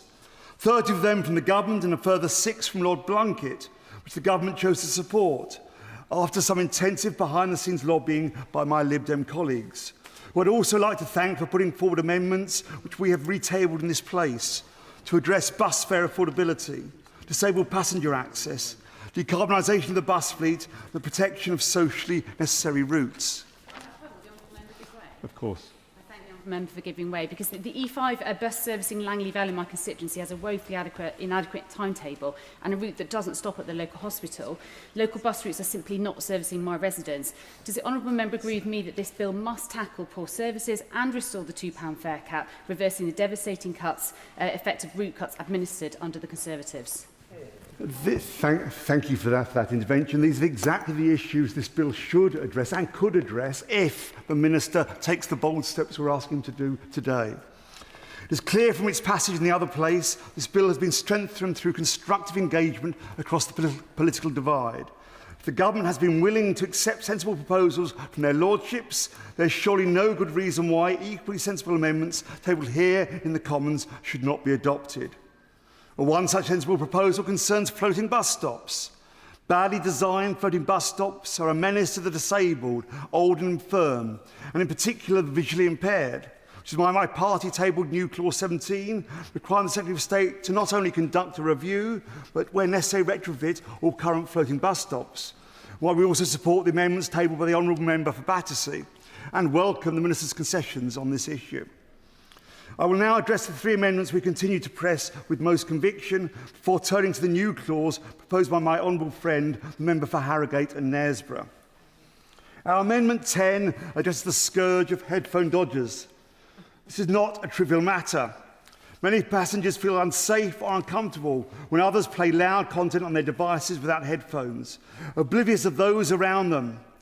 This is not simply an irritation. It causes genuine distress to many trying to travel in relative peace and quiet, with over 75% of those who use public transport stating it disturbs them in a recent Savanta poll, and over 80% of people in a separate YouGov poll agreeing it is unacceptable. Would the honourable gentleman give way? I will. I'm grateful to the honourable gentleman for giving way. Does he agree with me that it's rather odd that these provisions apply to those that travel on trains and not to buses? And can he understand why the Government makes this distinction? Yeah, good point. I thank the honourable member for his intervention. I agree entirely. We need a simple rule across all public transport. I also think it's odd the honourable member is making that point after his colleagues jeered me when I raised this first at PMQs a few months ago. But thank you for your support now. Our amendment would allow local transport authorities to introduce bylaws prohibiting such disruptive antisocial noise, and is a simple, practical measure that will make bus travel better for everyone. Some have argued such measures are illiberal, but liberalism, unlike libertarianism, is as concerned with responsibilities as rights. And my right to play loud content on my phone does not preclude my responsibility to not cause you unnecessary disturbance by failing to plug in my headphones. After all, that is why they were invented. When I first raised this issue at PMQs, as I've mentioned, the Conservatives and Reform, who aren't here, of course, jeered the suggestion. Although I cannot say whether or not the honourable member for Basildon Billericay or other members of the opposition front bench on transport joined in that chorus. And whilst the Prime Minister, in his extremely constructive answer to me, agreed it was a serious issue, his Labour colleagues on the committee voted down this amendment at committee stage, which the Tories, consistent with their previous hostility, also refused to support.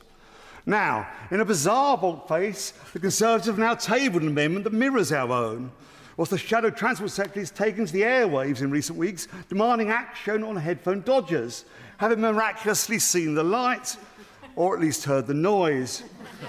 Although whether this was from headphone dodgers or Conservative HQ focus groups, I will leave others to judge.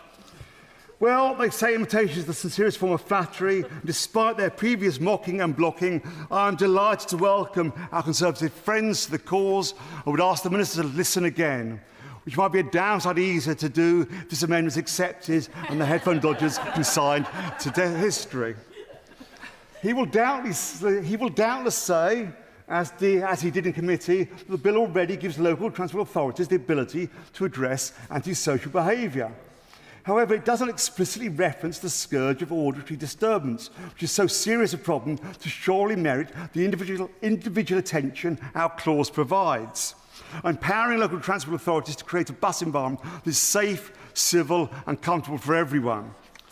If the government is serious about improving the passenger experience, they, like the later arriving Conservatives, must surely come round to supporting this sensible Liberal Democratic policy, which, according to Savanta, is supported by a vast majority of the public, with only 13% opposed. Turning to new Clause 1, which would have reinstated the £2 bus cap. The government's recent decision to hike it to £3 represents a 50% increase that will drive people off buses and hit the most vulnerable in our society. I will indeed. I thank my honourable friend for giving way. I absolutely support the reduction back on that price cap to £2. However, in my constituency of Harpen and Berkhamsted, where the Conservatives cut bus routes by more than 50% in the last decade, we're a place where actually people have to get several buses, and I have a couple who, when they go to the job centre, it costs them £12, even though a price cap is in place. Don't we need a simpler structure and proper investment so that buses don't cost that much? Absolutely. Yeah. These are indeed the issues we need to address, and I'm not addressing them at this moment. You're absolutely right. The poorest who use buses the most are already struggling with the cost of a living crisis. And no amount of spin can hide the fact this represents a huge fare increase, despite the Prime Minister taking to social media last month to proclaim he was putting working people first and that this fare rise would, and I quote, cut costs for working families. No, it will not. Well, my right honourable friend give way. Thank you for giving way. In Torbay, Torbay is sadly one of the most deprived constituencies in the southwest of England. Bus travel is the primary form of public transport across Torbay. The £2 price cap was valued by both young people and those of working age to navigate Torbay. Does my right honourable friend agree with me that the reinstatement of this will help oil the wheels of our communities, such as Torbay? Thank you for that intervention. It is hugely important. If we want to get people back on the buses, if we want to help those most deprived in our society, we need to reinstate the £2 bus cap. Sadly, our amendment is not... fares have been risen to the point where many households simply cannot afford to use the bus regularly. A £2 fare cap would make a tangible difference for low-income families, students and modest earners, whilst also helping to reduce congestion and cutting emissions by getting more people out of their cars. Sadly, our amendment has not been scheduled for a vote, and thus we will be supporting the Conservatives' more modest proposal, requiring the Secretary of State to conduct an impact assessment on the ending of the £2 bus cap. Another clause that will not be voted upon is new clause 48, which would have provided free travel for uniformed police officers to provide greater reassurance to the travelling public. Antisocial behaviour, not just headphone dodging, is on the increase across the bus network. The sight of more police officers on buses would only help reduce this menace. Currently, there's a patchwork of different schemes covering some, but not all, bus operators, requiring officers to produce a variety of different documentation to access free travel that is not infrequently denied. Our amendment would have provided a simple baseline requiring no bureaucracy, allowing every officer in uniform to travel freely on any bus. I would again ask the Minister to consider accepting this costless improvement to the safety of the bus network. I now turn to a hugely consequential cross-party amendment tabled by my Liberal Democrat colleague, the Honourable Member for Harrogate and Knaresborough, whose work on this bill has been thoughtful and persistent. His new Clause 2 requires the Secretary of State to remove time restrictions on the use of disabled concessionary travel passes. Has been supported not just by my party, but from MPs across the House, including from the government's own benches. Disabled passengers forced to travel at restricted times under current rules face unnecessary barriers to jobs, appointments and social inclusion. Removing time restrictions would allow them to use the bus network when they need it. It is right that the House should support this new clause. I warmly congratulate my honourable friend on bringing it forward. Rigid time slots reflect outdated thinking. Disabled people deserve travel choices that reflect real-life needs, whilst, if as they claim during their ill-fated attempt to reduce PIP before recess, the government really wants to help more disabled people back into work, removing such restrictions would be a wonderful place to start. I'm delighted Mr Speaker has scheduled new Clause 2 for a vote and would ask members from across the House to bear witness to the cross-party support it has already received by voting together in support of it. Hear, hear. Let me conclude by saying my party welcomes this bill, which will make a real difference to our bus network. But I call on the government and the Minister to not allow petty party rivalry and tribalism to stand in the way of making it even more effective by voting against these sensible amendments and new clauses. Thank you. I call Graham Morris. Thank you, Madam Deputy Speaker, for calling me to speak in this important debate. I declare an interest as a member of the RMT and Unite parliamentary groups and refer members to my register of interests. I also thank the RMT for their support in scrutinising this bill. With thousands of members working in the bus sector across England, they are uniquely placed to contribute their expertise. But, Madam Deputy Speaker, the context is stark. In 2024, there were 76 million fewer bus journeys in the North East compared to 2010, a fall of more than a third. That decline is not just a statistic. It represents missed shifts, social isolation and communities cut off from opportunity.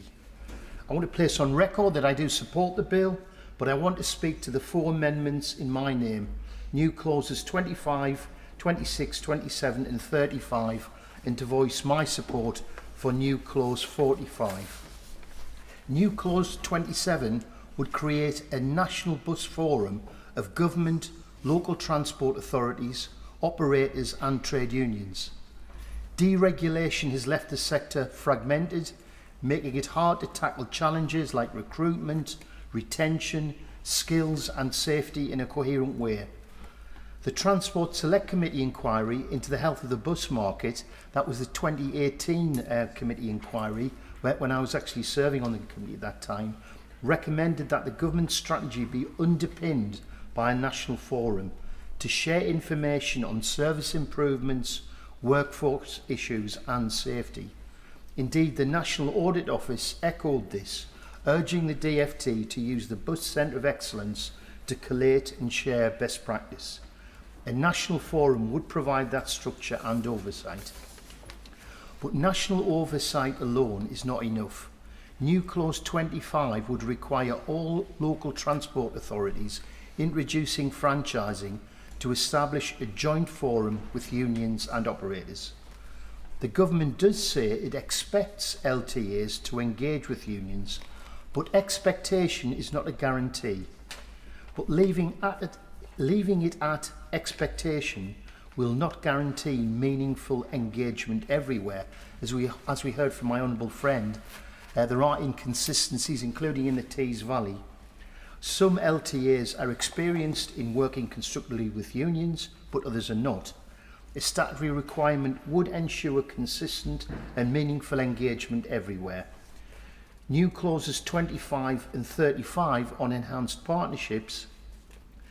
Many local transport authorities will opt for enhanced partnerships instead of franchising. That's a matter for them. At present, stakeholder forums must include passengers, businesses and neighbouring authorities, but unions are not listed. I respectfully say to the Minister, if the aim of stakeholder forums is to involve those most directly affected, then surely the workforce cannot be excluded. New Clause 26 and 35 would remedy that by requiring trade union participation in every enhanced partnership forum. And can I say, in relation to New Clause 45, which it relates to nighttime bus services, I support New Clause 45, tabled by my honourable friend, the member for Harewood and Middleton North.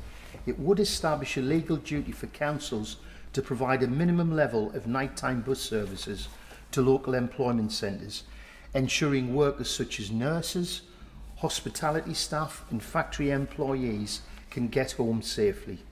This is particularly important for women, given that more than 1 in 4 will experience some sort of sexual assault in their lifetime. Nighttime buses are not just a matter of convenience, but of safety. In conclusion, Madam Deputy Speaker, taken together, new clauses 25, 27, 26 and 35 form a coherent package. National oversight and best practice matched by consistent workforce engagement at local level. Alongside new clause 45, they show what this bus bill should achieve: a bus system that is accountable, safe and responsive to the needs of both passengers and staff.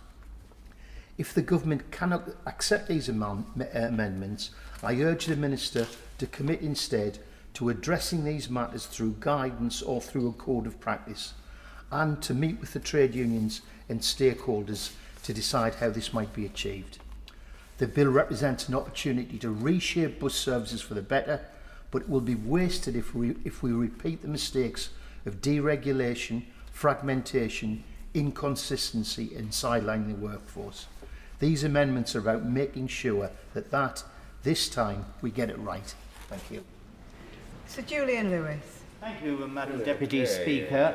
I rise to support new clause 47 in my name and in the name of the honourable member for Harrogate and Knaresborough, and I also would make a passing reference to his own excellent new clause 2, which I wholeheartedly support and which, as we have heard, is designed to remove the time restrictions on which disabled persons' concessionary bus passes can be used.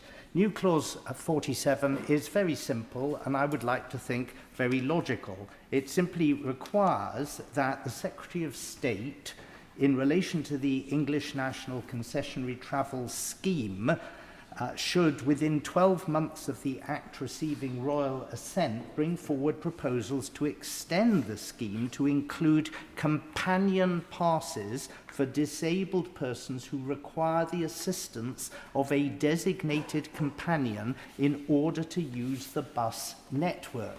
I was first alerted to this problem by a very effective lobby done in Parliament a few months ago, which other honourable and right honourable members may well remember. And I was lobbied by a number of my constituents who were saying to me that there was not much point in having a concessionary pass to use the buses free of charge if they were unable to do so except when helped by a companion. It really rather made a mockery of the concession in the first place. I followed this up with a visit to the New Forest branch of Mencap, and the implications of this were impressed on me as being so obvious as to require little supporting argument. What's the point of giving somebody something free which they cannot use without the assistance of someone else unless they have the ability on that same bus pass to have a designated companion travel free with them? Now, a number of county councils, for example, allow this, but it is a discretionary power. And it seems a rather strange discretionary power because there are a number of aspects to this scheme which are statutory requirements. And I believe this should be one of them if it is not to make a nonsense, as I've already explained, of the statutory requirement that the disabled person should have a free bus pass. And so I put down a couple of written questions, and one in particular, number 48343, was tabled on 27th of April and asked the government if its review of the English National Concessionary Travel Scheme had actually made a recommendation on the question of companion passes for the disabled. And the answer read in part, the Department for Transport conducted a review of the ENCTS and is currently considering next steps. The review did not consider adding companion passes to the statutory criteria for the scheme. It then added its standard formulation, which I've received in response to other questions on this sort of topic. Currently, local authorities in England have the power to go beyond their statutory obligations under the